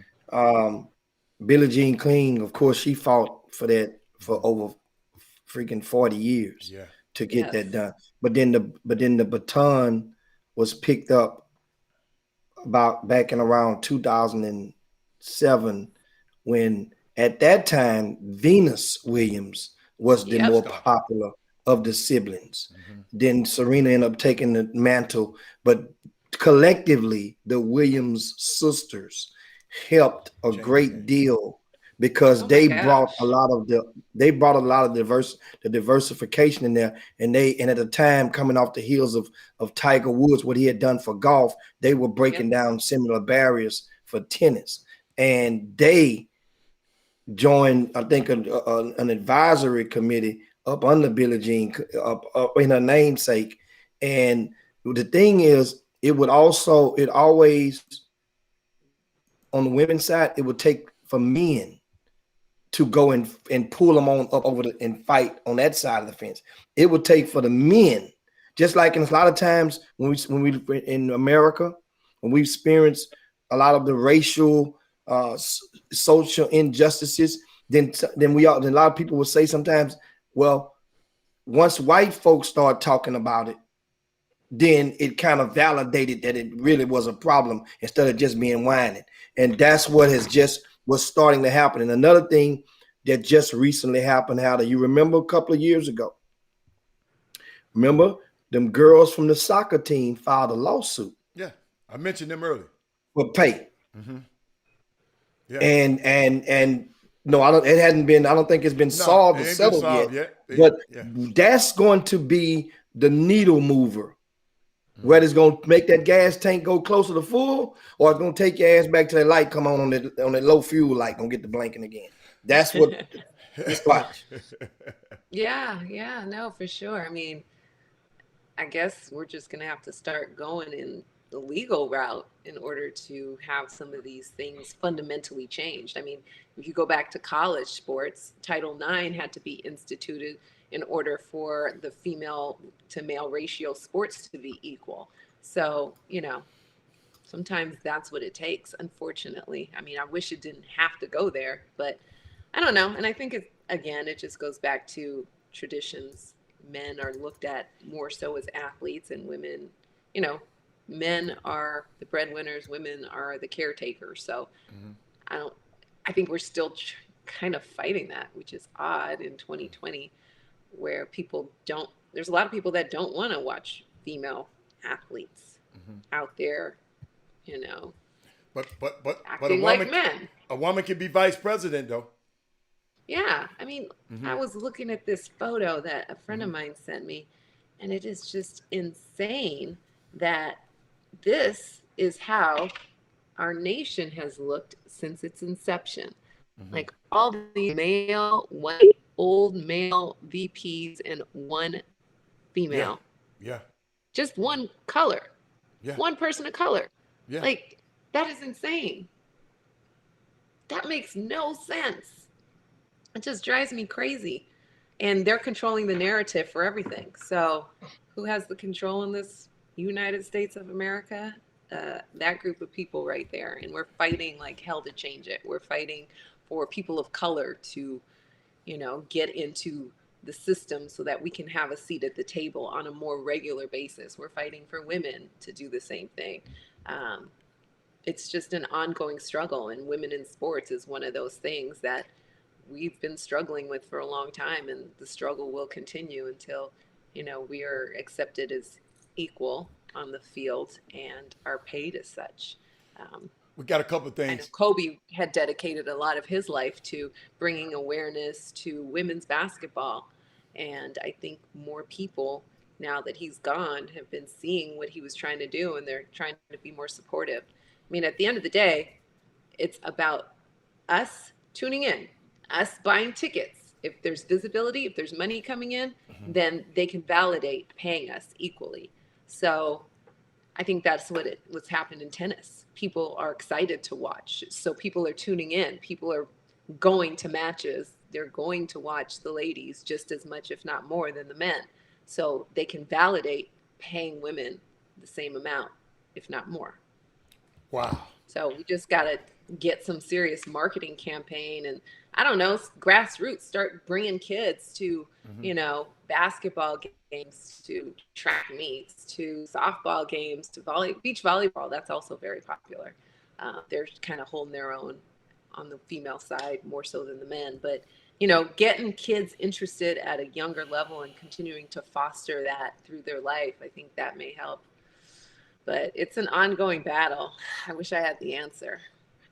We got a couple of questions from a couple of the viewers. One from my YouTube Boom Boom Room, and one from the Facebook Boom Boom Room. You guys, if you're watching right now, share the show The to boom your boom room. absolutely. And one of them is coming from Rod. He said, "Did Miss Haynes run in the pin relays?" I did not. I wanted to so badly, but for whatever reason, our track budget wasn't where it should be, and we weren't doing a lot of cross country trips at all. Actually, the only trips we did were to the NCAA championships if they were on the East Coast. I know the SC team now, they do a lot of that. They've been over to the Penn Relays and whatnot, but unfortunately, I never got that opportunity. And Rick asked, "What's your personal favorite marquee race or event, and what's your personal best time in it?" It's my favorite event. Well, I did the heptathlon, which is comprised of 7 events. We compete over a 2-day period. On day 1, we do the 100-meter hurdles, then take like a 30-minute break. Then we do the high jump, 30-minute break, shot put, break, 200. And then we come back the next day, do the long jump, break, javelin throw, break, 800, break. So um, out of those, my favorite, well, I came into the town as a long jumper, so that was one of my favorites. I also ended up learning the javelin throw, and I became a pretty good javelin thrower, ironically. So, because I had never done it until college, I'll go with the javelin throw. And my furthest throw, I think, was like 165 feet. 165. Yeah. Okay. Okay. And you got another couple of questions over there. How do you see? And you could toss to a. I just wanted to ask you, Go. did you ever compete at the Mount Sac? Oh yeah, I competed at Mount Sac. Mount That's Sac my, is out here in LA. That yeah. was like the Oh my meat. goodness. Oh my gosh, Unbelievable. that meet was so popping because they would have high schoolers competing, they'd have Yes. colleges competing, and then they'd have pros competing. It was over like a Friday, Saturday, Sunday. So Yeah. I competed in the high school segment when I was in high school, the college segment in college, and then the pro segment when I was a pro. But it was always so much fun. Everybody came out for Mount Sac relays. That's the first time I was even exposed to FloJo. This was before she was FloJo. Right. I just right. remember as a high school kid going to the meet, and I saw this really pretty lady, and she had on a cool outfit. And I was like, "Can I get your autograph?" She was Oh, so sweet. She signed it with her fancy nails, and she went out there and did her thing. But yeah, Yeah. Mount Sac was one of my Yeah. favorites. my favorite too. My favorite too. One of my favorite. They got And that. it was always so hot. Everybody Yes. was out there all, Yeah. Yeah. It's a great a little time. bit of clothing. You got to see everything, get numbers. It was fun. Yeah, it was a pickup spot, Jimmy. Jimmy. Oh, yeah. Jimmy, it's It was Texas going relays. down. Texas relays on steroids.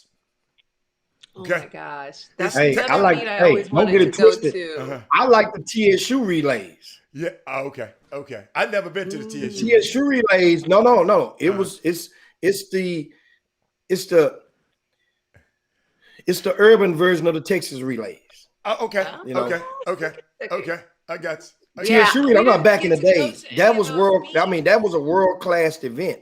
The TSU relay, and we know the Texas relays was awesome as well. But because it's more economics that go into that one. But TSU relays was actually on the campus of TSU in that Durley Stadium I've never complex or whatever. I've never been, but I went all Out the of way back to in, LA. when it was lit like before you came to Houston, right Okay. before you came.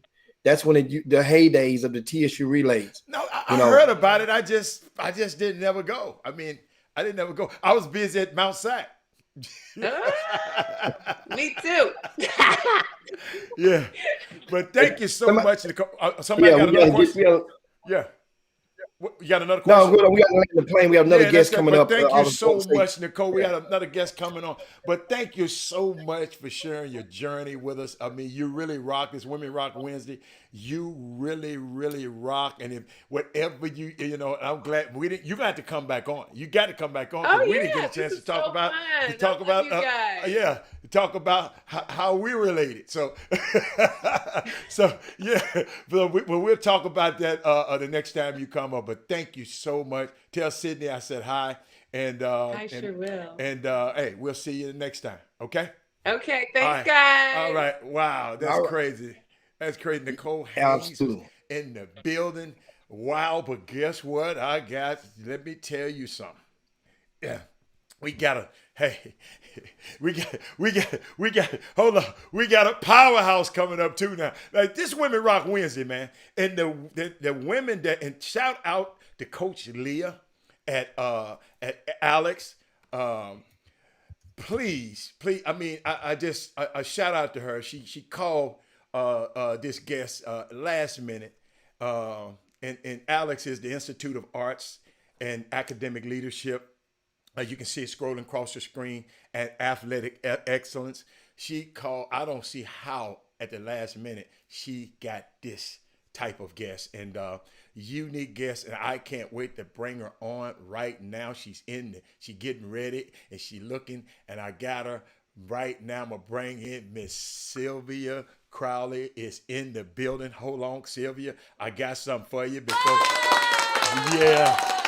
Sylvia, I showed before you came on, I showed during the break, I showed you dunk, that you dunked. Tell me what went into that. She said, Jim Hicks, this Sylvia Crawley. Tell me what went on. I mean, what made you, and Sylvia, I ain't gonna lie, I saw a little room up under there. Was you peeking from under there on that dunk? Huh? First of all, let me say thank you, Robert, for having me on the show. Hi, Jim. I'm honored to be here. Leah just happened to catch me. I rescheduled one of my dad's doctor's appointments to another day, That's Friday. Right. She told me that. That left this time slot open for today. And so, so here I am. But to answer your question about the blindfold dunk, oh, wow. So I was playing for Colorado Explosion in the ABL. I lived in Denver, Colorado. Okay. I lived in a townhouse complex with a lot of the Broncos. And so they were my buddies, and they helped me with this dunk. Okay, so for the ABL Slam Dunk Contest, we needed 6 contestants in order to have a dunk contest. Okay. We only have 5 women in the league that could dunk.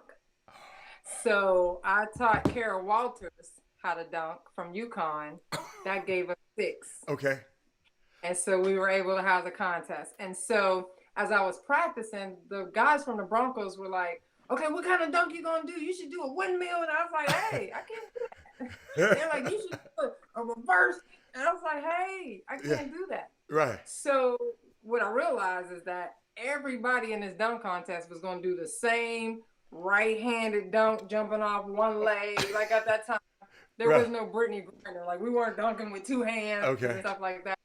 So they were like, you got to come up with something creative, right? Because it's just going to be the same dunk over and over again. Oh. So we came up with the idea to do the blindfold dunk. Okay. So we practiced. Like I put on the blindfold and I was like far away from the basket. I was too far left, too far right. And so they actually marked the floor for me. Okay. We timed my steps. I stood under the basket. I think if I can remember correctly, I walked out 5 big steps, right? It might have been 10. I might have walked out 10, but my stride when I'm walking is different from when I'm running. Right. So we came to that conclusion, right? So I walk out my steps. If you see the video, and I stand in my spot. Now I do this in a semicircle because I ran track in high school and I high jumped. Oh. And so when I high jumped in a C formation, and you jump over the bar, right? Right. So I learned how to slam dunk the same way. So I take my steps in a C formation, I get in my spot, right? And so prior to the contest, I was favored to win. ESPN, everybody was calling to interview me. They wanted to know, what kind of dunk you gonna do? Well, I felt like, I'm going to keep practicing. And if I could perfect it by the day of the slam dunk contest and I feel comfortable doing this on national TV, then I'm going to do it. But if the day of the contest I'm missing, then I'm not even going to tell nobody I'm going to do it. I'm just going to do a regular dunk. Nobody will ever know, right? So I just didn't want that pressure on myself. So the date of the contest, they gave us an open gym where we can practice. I tried it once. Boom, connected, dunked. I tried it one more time. Boom, successfully dunked. Right? Now, the other times it would pop off the back of the rim. I was too far left, too far right. But the 2 times I tried, I did it successfully. So I was like, all right, I'm doing it. Right. I didn't want to do it no more because I didn't want to wear my legs out. My hands was all, I had calluses all on my hands. So I was like, I'm not practicing anymore. Day of the contest, take my steps, see formation, get in my spot. I close my eyes, and my sister comes out. Now she's trying to get a little hair endorsement, so she goes to the hairdresser, get her hair up. She's like, trying to get me a Dark and Lovely endorsement. Okay. She's bouncing out with her hair. She puts on the blindfold too tight. Now let me put it on you too tight. On me too tight. Let me confess. This blindfold was an eye patch, like a gel eye patch that you sleep with. And you can see out of it, right? My mom, who's a seamstress, took some sheer black fabric and put it in front of the blindfold. She covered it with some sheer black fabric, so you couldn't see my eyes, but I could see you, the basket, everything, right? So I was like, oh, this is going to kill him. I'm going to have a blindfold and I can see, but they won't know that I can see. Okay, I knew it was something. Keep going. So the day of the contest, I close my eyes. My sister ties the blindfold on me too tight. So now I can't open up my eyes up underneath the blindfold. Like it's pressed on my eyelids so tight. So now I'm fussing at her. I'm like, you tied it too tight. She's like, oh my gosh, you want me to redo it? And I'm like, no, then people gonna know we rigged it. Like we're literally having a sibling fight at that moment out of our teeth. Like we're trying not to let people know like we're discussing it. And so I was like, I just gotta go with it. So the most I can open up my eyes, I can see down my nose and to the floor. But I could not see the basket. Yeah. And I'm sweating bullets at this time, right? So I do my little mile high salute. That was a shout out to the Broncos who had helped me practice this. And my team, I had some teammates from Colorado Explosion who helped as well. And they knew that was going to be their little shout out, right? So I do my little mile high salute. And I'm like, dear Heavenly Father, if you never do another thing for me, please just let me make this dunk, right? You move. Yeah. My computer moved. So, but you may, no, And you good. So I take off. All I could see is down my nose, right? And I'm going, but I see the mark on the floor. We had marked the floor. When I see my mark, I took off with my 2 steps, and I'm just in the air, and I connected and dunked. And I couldn't believe it because my plan had backfired. So I pull off the blindfold, and if you see on the video, I'm jumping and cheering louder than the crowd because you didn't know. It was literally a miracle that I made it because I couldn't see the basket how I was supposed to see it. I could only see my feet and the floor right in front of me. But do me a favor, because I know you love to move that around. Let me show you something. And I usually do this before, but I'm glad you told that story because guess what? Now I'm going to introduce the world to y'all. Sylvia Crawley is a former American professional women's basketball forward, licensed minister, and motivational speaker. She also was the head women's basketball coach for the Boston College Eagles. This ain't just no regular person on here. From 2008 to 2012, an assistant coach with the Indiana Fever of the WNBA. She is not currently. This is a little old, but she was the assistant coach at the North Carolina Tar Heels, her alma mater, when she also held the same position from day to day. So hold on, y'all. Hold on. She Googleable. You know, Silver, you moved all around the damn place. You all over the place. You ain't never lived nowhere one long time, huh? Nah, like I played in 16 different countries because when I graduated, there was not a professional league for women in the United States.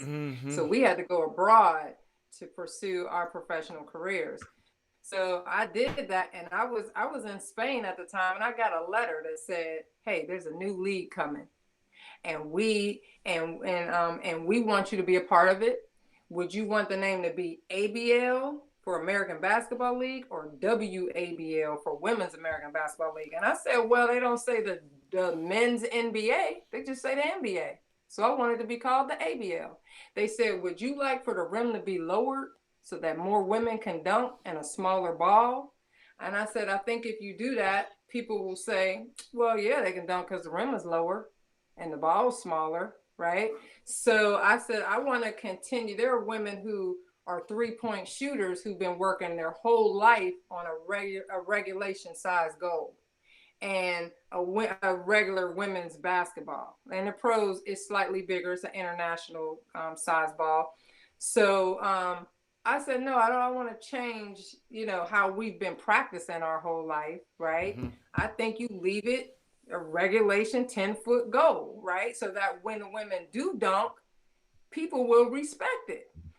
So we got a chance to define what type of league we wanted. And I love that, right? I then got another letter that said, there's another league coming. It's called the WNBA, and we have the backing of the NBA. We got the finances, we got the commercial packages, we got the TV packages, we've got the endorsements set up. So we ask that you wait on us. Now the ABL, I could play immediately. The WNBA, it was coming. And I was tired of playing overseas in countries where my grandmother could never see me play. People from my high school could never attend a game. So I said, I'm going to the ABL. So I played in the ABL, which I'm very proud to be a part of the inaugural season for that. I was a premier player, so I was placed on a team. I was not drafted. And so that was, one of the greatest times of my life. Now, when I won the slam dunk contest, my agent, my sister who tied the blindfold on me, we all got shut in the room. And the WNBA called my agent and said, we want her to switch leagues. What do we need to do to get her? We would blow this out of proportion. She would have endorsements. She'd have posters. We would blow this up. She'd be the face of women's basketball. And the ABL said, what do we got to do to keep you? So my agent was like, all right, Sylvia, this has never been heard of in a history of sports. He represented NFL players as well. He said, it doesn't happen like this. You don't get to draw out your own contract. I said, well, first of all, I want to be traded. I want to be the highest women's basketball player in the world, both leagues, right? Because the WNBA was now operating. They're trying to get me to switch. So Shamiqua Holslaw was supposed to come out that year. Mm-hmm. It was said that she was going to be the first $1 million contract when she came out. I said, if she makes $1 million, I better have $1.1 million, right? So, I had endorsements with Dunkin' Donuts. I had a poster of the blindfold dunk. I went on tour. I was on Jay Leno, Keenan Ivory Wayans show, Good Morning America. Now we had games going on. I got traded to Portland Power. And my coach said, go on all those shows. You're the face of the league right now. I was like, what about practice? She said, don't worry about practice. When we pass you the ball, you shoot. I was like, okay. So I went on tour. So the one time where I finally had the largest women's basketball contract in the nation on December 24th, Christmas Eve, 1998, the league filed bankruptcy and folded. I said, go figure. I never got none of the money for my contract. You ain't getting no bread? Jimmy. I didn't. Jimmy, what would have happened if, Jimmy, how many games you played? I played maybe like 7 games. Okay. 7 games. Okay. So you played, I you donated 7 games. I got the endorsements. I was endorsed by OPI, nail polish. So I did print ads and commercials for them. But in terms of receiving the amount of money that was in my contract, because I was getting paid monthly. Mm-hmm. So I didn't get that money. The league folded, filed bankruptcy, and that was that. So now the WNBA had 20 spots open for the 90 women who lost their jobs in the ABL. I'm giving y'all a women's basketball history lesson right now. Okay. Because it's kind of like the ABA and the NBA, if you remember that. Yes. Back in the merger, yes. Yeah. So they had 20 spots for the 90 players who lost their job. I was one of the 90. We all knew, all 90 of us knew each other. We were all friends, right? Mm-hmm. They put us in this camp, gave us a jersey, put a number on our backs, and said, may the best 20 win. We knew each other, but we fought each other like cats and dogs to land back on our feet in the WNBA. And so, long story short, I ended up not by draft. I had to come in the back door. They the following year they opened up 4 new franchises, one in Cleveland, so the Cleveland Rockers, the Orlando Miracle, it was another one, Miami Soul and Portland Fire. I got invited to the Portland Fire training camp, made the roster, became a starter, got the first jump ball, made his first point, first block shot, first goaltender in the history of that franchise. So what seemed to be like one of the worst days of my life. Now, let me tell you this. When the league filed bankruptcy and 90 of us were unemployed, darkest hour of my life, because I didn't have a resume. I didn't have a plan B. I had no work experience. I had never even worked at McDonald's because I have been hooping. Robert, listen. Wow. You play AU basketball every summer, all summer long to get you a scholarship. Once you get your scholarship, you work your coaches' camps all summer long so you can stay in shape in hopes to go pro someday. Once you go pro, you playing, USA basketball. I'm traveling to different countries. Like, I never worked. So now I got to go get a job, and people want to know, well, what kind of work experience you got? I got none. Send me your resume. I got none. So that was a very pivotal moment in my life where I said, okay, I put all my eggs in one basket, and this basket has dropped and broke. Okay. So I made a vow that I would get into multiple streams of income. If basketball wasn't going well, then I was going to get me some real estate. I was going to start a clothing line. I just gathered all my gifts and talents that I felt like I could do. What about the magazine? That wasn't in my mind at that time. Oh, okay. I got you. Okay. vow that I would have multiple streams of income Okay. because my goal is I never wanted to be homeless again. In that moment, I had like the league gave us a condo, like I live where the Broncos live. So you had to turn in your keys. They gave us a car. You had to turn in your car. So you left with the shirts and stuff you had on your back. Right now, I have my aunt living with me. She was cooking for me and my teammates. She was our cook, right? Because we balling, we got money. I had to pack me and my aunt up, go back to Steubenville, Ohio, knock on my mama's door, and ask her to take us in. We're homeless. Well, at We're least jobless. she let you back in. She let me back in for a minute. My dad was like, "Look, we broke your plate when you turn 18. You're gonna have to figure this out." Daddy shouldn't do that. Yeah, but that is just a figure. How But tall are I you? ended How up- tall are you? How tall are you? I'm 6'5" without shoes, Robert. Cause I saw a picture of you. Oh my God, with a what you call it, a tube dress with the buttons up. You look like you were 7 foot. I said, what? The way they took that picture, it looked like, I said, wow. And I did not put it on the show. I didn't do it. Jimmy, I mean, she's 6'5". Oh my God. I got a question. Your significant other, how tall is he? He's 6'6". So See I that? could wear a little kitten heel with him. See, guys like us, we don't have a shot. Hey, Freeman and Walter Yates, y'all don't have a shot. Y'all don't have a shot. But Jimmy, I know you got something, because you ain't been this quiet in a long time. I know you got something for Sylvia. I mean, we Cynthia took us to a blast to the past and took us to a journey. I mean, I mean, that's, you can feel that. I mean, think of, Yeah. highest paid hooper in pro basketball hooper, female in the country at one point. Mm-hmm. And, I can imagine those times. And of course they went bankrupt, that what is it, ABA or ABL? ABL. ABL. Yeah, it went bankrupt. Paying her too much money. Well, not just her. they obviously committed the thing. And so the thing. Boy, Jimmy, oh my God, we done knocked Jimmy off. Jimmy, we lost. No, he locked himself out. He be all right. He come right back. He says me and you now. But I wonder what he was about to say. I'm trying to see what he was about to say. I wish I could have finished it for you.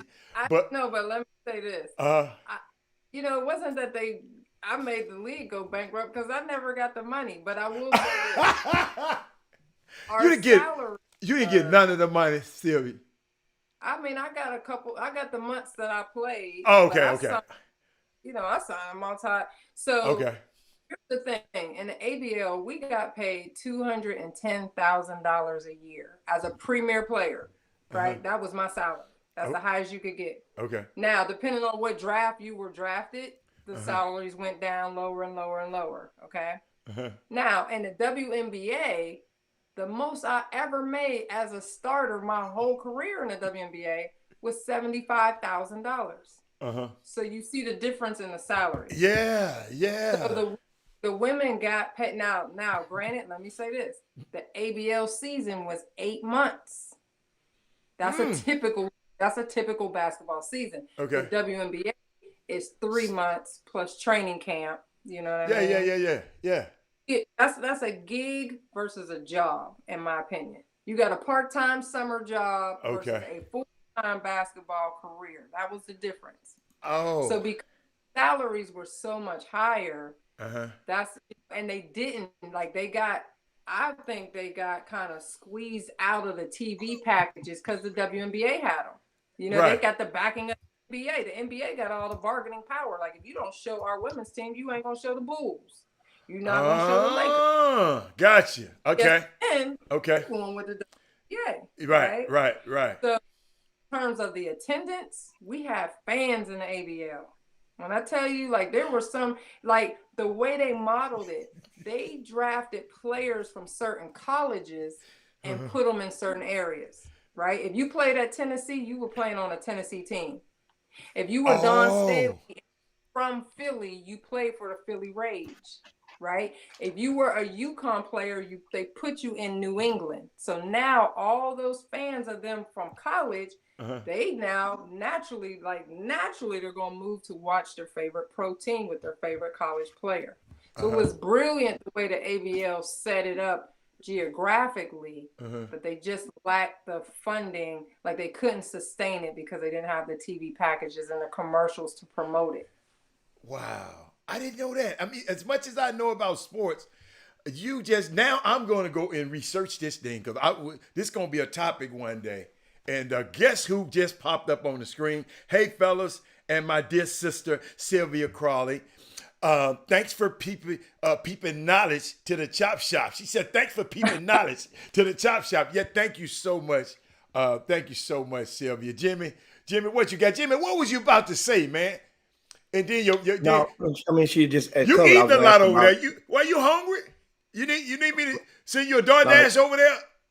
Yeah, I started my stuff in about 2 weeks, so I got to eat all I can right now. I mean, everything. Goodness. 24/7. I mean, everything. Goodness. I'm be juicing everything in 2 weeks. I'm gonna be over there having withdrawals. He do this every year for 2 weeks, and then I don't hear from him no more, Sylvia. He do this every year, man. I gotta cleanse, man. We gonna go ride. What we call? We gonna go ride bikes, man. We would get all of these bikes and start riding. Jimmy ain't rode a bike since. We ain't rode a bike since, man. It's been 3 years since we rode a bike. Yeah, I lost 20 pounds missing them bikes. You know. Yeah, man. Hey, now hold up now. When we was going, he go get it while we was going. But once he stopped, then he talking about, no, man, I can't ride the bike no more because I'm back drinking again. You know, when I hit that crown, I can't ride the bike in crown too. Sylvia, hold on, Sylvia. If you ever go somewhere with him, hey, get Jimmy a drink. He gonna go to the way. I got a certain way. I got a certain way I want my drink. Give me the crown. Don't put no crown. I want the crown straight. On the rocks. On the rocks. But what else you be getting? Another glass. What the hell you be getting in the other glass? I get my cut in another glass. What I'm gonna cut it with, I put it in a separate glass. Oh, you don't like to mix it. That's right. You don't like to mix it. That way you know your pour. You know what your pour is. You know what that mean now you mix it how you cut it how you want. However pure you want that there, you gonna cut that there. You're real alcohol. Yeah. But Tim, I mean, Sylvia, that's what I be going against. This is what I be up against. That's all. I just wanted to share that with you. So any closing remarks?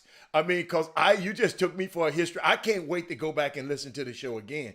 Because I want to understand a little bit more about the ABL. I know about the WNBA, but the ABL I didn't know that much about. Is there anything you want to give out our viewers today on Women Rock Wednesday? Yeah, I noticed that you guys have how people could find you on social media. I didn't put mine in. I just put my name. How can they follow you, Miss Twitter? Okay, you can follow me on Instagram at Coach Crawley. So Coach_Crawley. Okay. And then for my clothing line, it's under Crawley's Creation.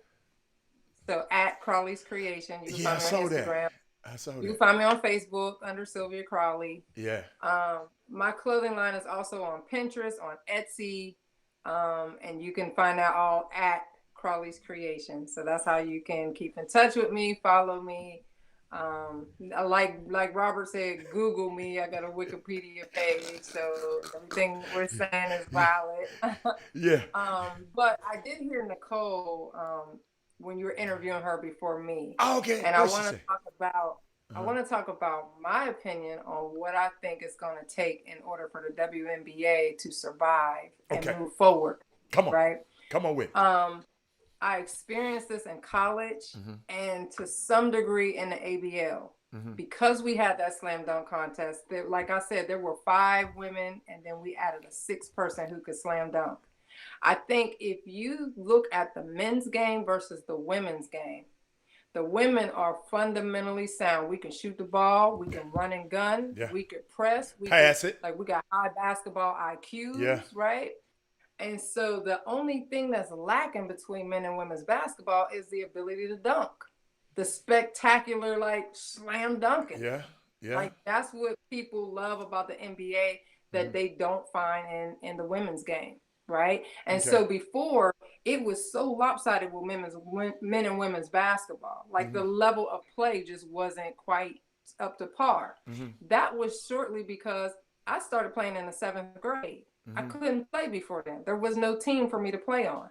Whereas my male counterpart cousins started when they were 3 years old.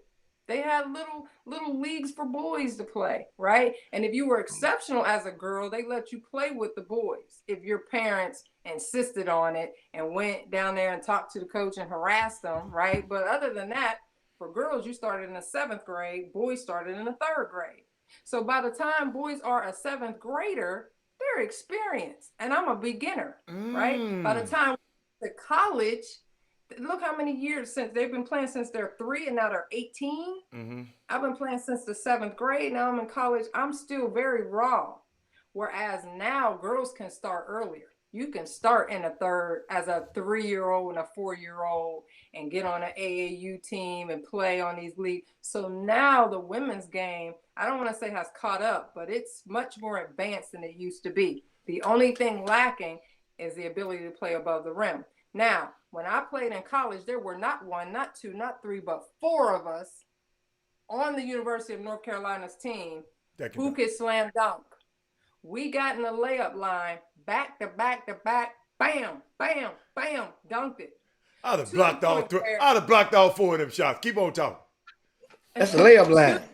I still would have blocked. But listen, to the point where the other team that we supposed to play, they're supposed to be warming up while we're warming up. They were at half court watching us. We would go to Duke. We would go to Duke University. Now, if you know anything about sports, you know the rivalry between Carolina, arguably one of the best in college sports in terms of basketball. Right.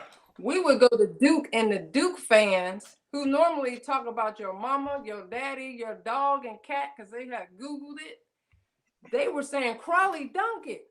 The Duke fans is cheering for me. Right? The games are packed because people had never seen a woman slam dunk before. So I single-handedly have seen the power of the dunk, playing above the rim and what it did for the sport of women's basketball and the attendance record, the season ticket holders, revenue that it brought in. So here's the thing. How do we change this? Okay, Nicole was right. We need people to show up, come to the games, invest in season tickets, let the owners justify paying us more money, right? But in the meantime, we got to do our part. Okay, Robert? What y'all need to do? Okay, so listen, when I go to the playground to play pickup, when I was a little girl, my uncles and my cousins would get the boys and be like, let me show you how to dunk, young man. You take the ball and you do this. And they'd be teaching the boys how to dunk. Nobody pulled me to the side to teach me how to dunk. Right? So listen, on every team now, you got a girl that's 6'4", 6'5". There's post players on every team. Right. Go get your niece, go get your daughter, go get your neighbor, little girl, and teach her how to dunk like you teaching the boys. If we do that, there will be more women who could dunk.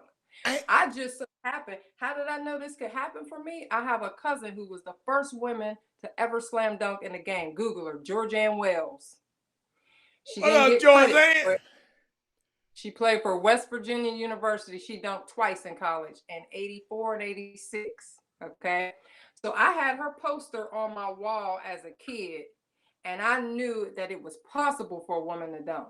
That's the only reason why I tried. I also, when I went to college, worked Michael Jordan's camp at Elmhurst College. And played pickup with Mike. Mike dunked on me, talking trash. The next day, we take a picture. It's picture day, right? So the tall people got to get in the back, shorter ones in the front. Mike leaning on me saying, hey, you going to play again tonight? I'm going to dunk on you again tonight, right? And so we talking trash. We talking to each other. Now, I'm looking at him like, me and Mike standing shoulder to shoulder. We like the same size. If he could dunk, I know I could dunk. And so they're like, nah, Seal, he a little bit tall. We get back to back. We trying to measure. They're like, Seal, he got you by like at least an inch. But I'm like, still, He put his pants on just like I do. He talking trash just like I am. Like, I saw the very human side of Michael Jordan. It took out, this is my hero, because we don't have a league in America for girls. So I grew up watching the NBA.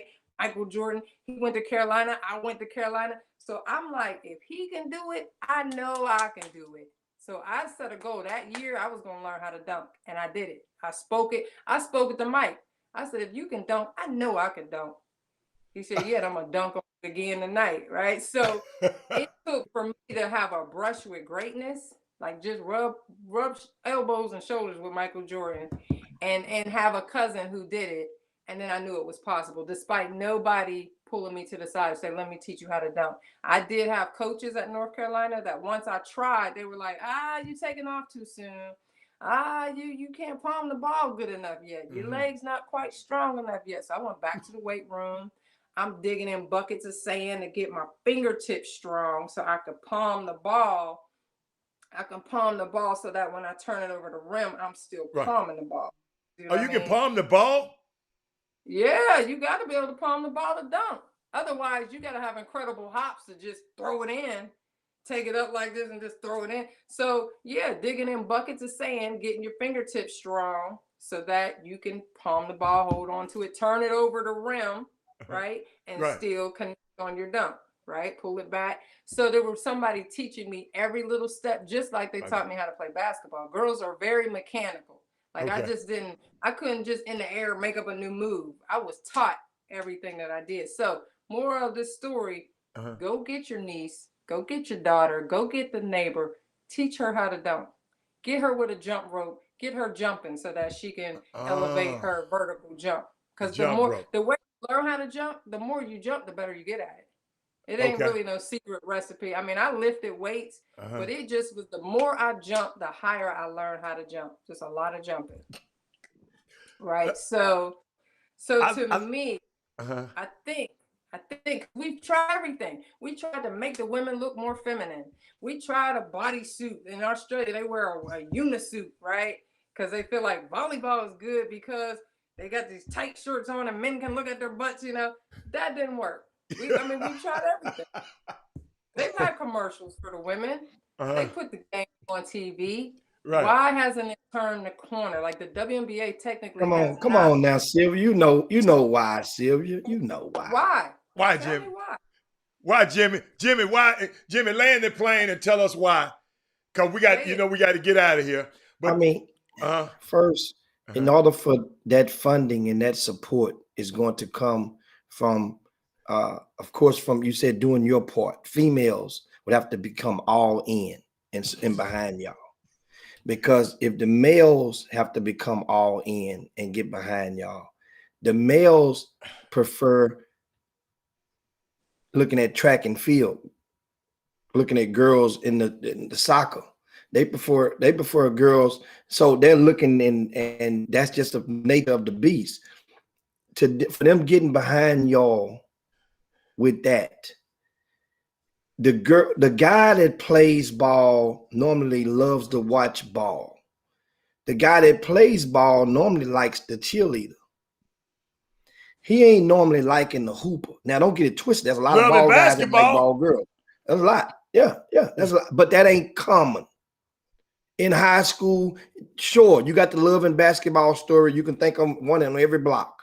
But most of those stories be the guy and the cheerleader or the guy in the majorette. Okay. And it's just one of those things that I think that now, as opposed to like when the WNBA first came on, we had the Houston Comets running through 4 straight championships back in the early 90s.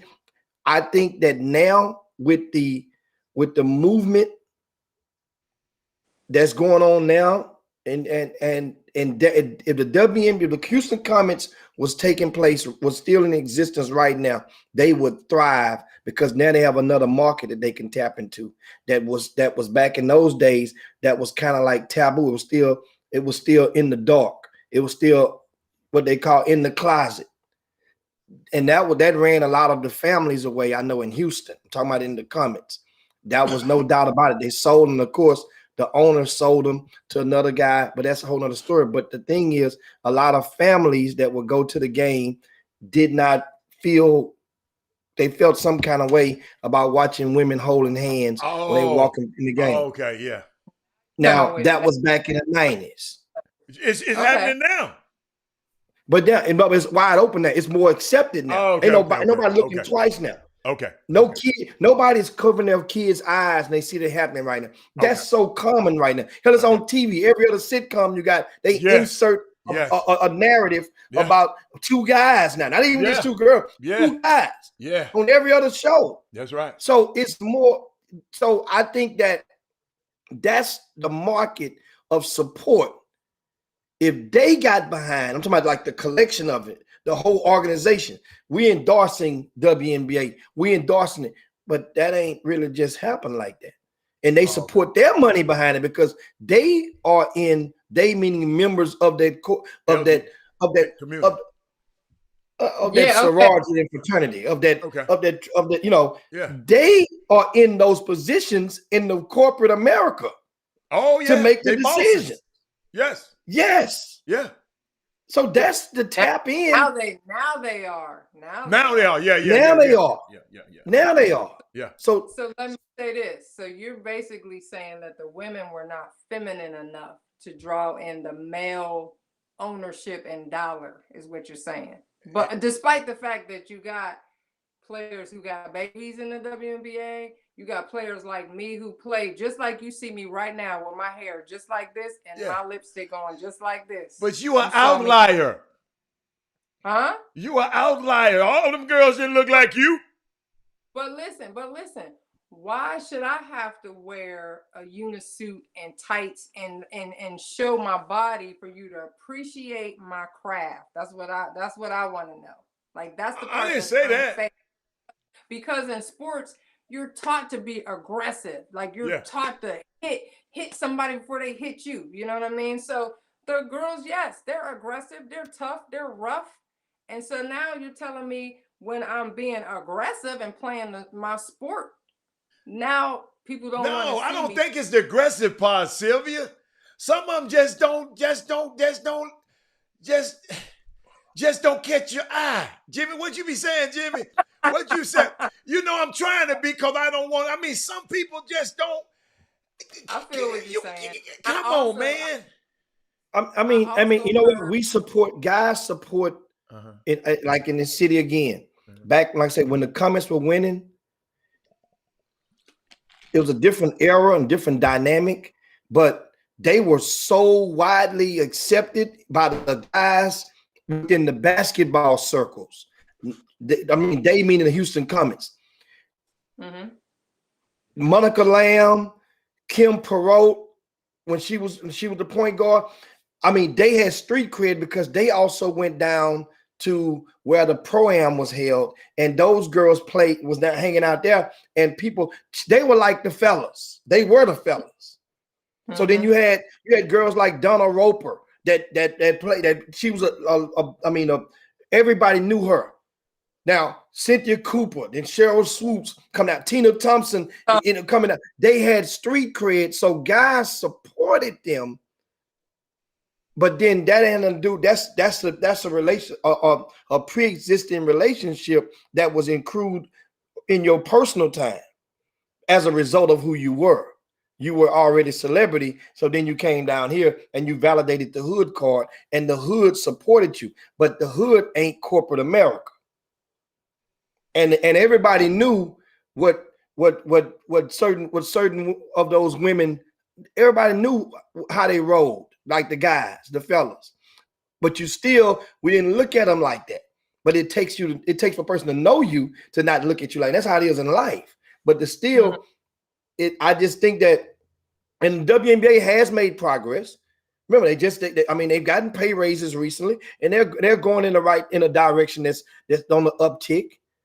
They're expanding, or they're not? No, they're not expanding. We did do a collective bargaining agreement where the salaries are higher, but they're not bringing in any more revenue, and there aren't many more expansion teams. Now they've moved the teams. Las Vegas was one recently, right? but it was relocated from another city. That team was picked up, taken to Las Vegas, right? But it wasn't a extra team added. So I hear what you're saying, Jim. I think you're on to something. I think if the comments were going on today, where you got the whole Me Too movement and where you got so much diversity going on across the world, you know, and to just look at our White House right now, like who is being brought into office, you know. So there are more gays, there are more blacks, it's more diverse. So they would be more accepted, more supported, more funded today, given the accomplishments that they accomplished back then. They would have that support today. So I think I mean, I agree with that part of it. But at the time when I played, like the question was, how can we get it going? I mean, there were women that supported it, but it couldn't survive solely on the female dollar. Like, it's a proven fact that men make more money than women. So until Kobe was prime example of what men can do for the women's game. He was a girl dad. His daughter played basketball. He supported it. And now you're starting to see more men like LeBron, like, you know, Steph Curry, who are incorporating the women more in their shootouts, in their camps, and the things that they do with their dollars even. And so I think that's when you're going to see it change, when you don't just have just a female support in the front office, but you also see high dollars coming from men who support it as well. And I think collectively it can do well. It's like having a black business. If you rely solely on the black dollar, 5 years ago, you were in trouble. Now we got the whole Buy Black movement. You might be able to make it. It's a similar thing like the WNBA back in the day with people with the comments like you were talking about. It was different, yeah. It was tough. It was tough. Bring that same comments with the 3 championships they won today and how things are accepted today, and kids are taught to accept everyone, every holiday, every culture. I think it will do better. Well, guess but what, in the y'all? meantime, still teach your daughters how to dunk, and your nieces and your neighbors and your goddaughters. Hey, guess what, y'all? I just enjoyed. Let me tell you something. I learned something today. Thank you so much, Miss Crowley. And tell your whole family, tell your dad, thank you for allowing you to change his appointment so you can be here on Women Rock Wednesday. You rock. All the women on the feed rock. I mean, everybody rock. And Jimmy, what's your favorite saying? This is how Jimmy closes us out every day. Sylvia, watch this. Jimmy, close us out because you know where I got to go. Yeah, you guys notice that time, of course, that time of day. Great convo. And thanks a bunch, Sylvia. Good. I mean, I love the way that you shared your thoughts and you know, with honesty about and also about your journey. So we thank you. We definitely get you back in and have and extend some dialogue with you in the near future. Meanwhile, guys, you guys know you got a rare dose of overtime today. Yes. If you want overtime, you make sure you catch us on 92 KELZ this Saturday morning from 10 to 11 a.m. We're not giving you no more overtime this week. That's right. You're not getting none tomorrow. You got 30 minutes of overtime. 30 plus minutes of overtime. You guys know I got to go and tend to Sandra. You guys make sure you stay tuned. Share the show if you hadn't done so already. If you on the YouTube feed, give us a thumbs up. Want to give a shout out to all the ladies out there. Thanks so much for joining us. But now it is time to slide down Dino's back and yabba dabba do this thing on this Women Rock Wednesday. You guys know it's also date night. So I'm about to go and put something in my glass. What you looking like that for? She's sick. She's sick, man. You can't leave that woman alone, man. She's sick on date night. So if it's her birthday, you don't think I should toast one? So I'm gonna Okay. I'm gonna double fist these things. I'm gonna clink them together. Drink one for me. Give me a little shot of I might cut it with some Topicino. That's my new cut juice right there. I cut that with the you know. Hey, it's going in. I had to go through this every day, man. But we out of here, baby. I'll see y'all later. All right. Thanks a bunch. See you guys in 22 hours. Peace. We up out here. Ciao. Jim Hicks. Rob Hatter. You are now tuned in to the chop shop. I'm retro, let's get it. We in the chop shop, we live in the chop shop. We talking sports talk, we live in the chop shop. We in the chop shop, I'm talking sports talk. So turn your dials up, it's live in the chop shop. We in the chop shop, we live in the chop shop. We talking sports talk, we live in the chop shop.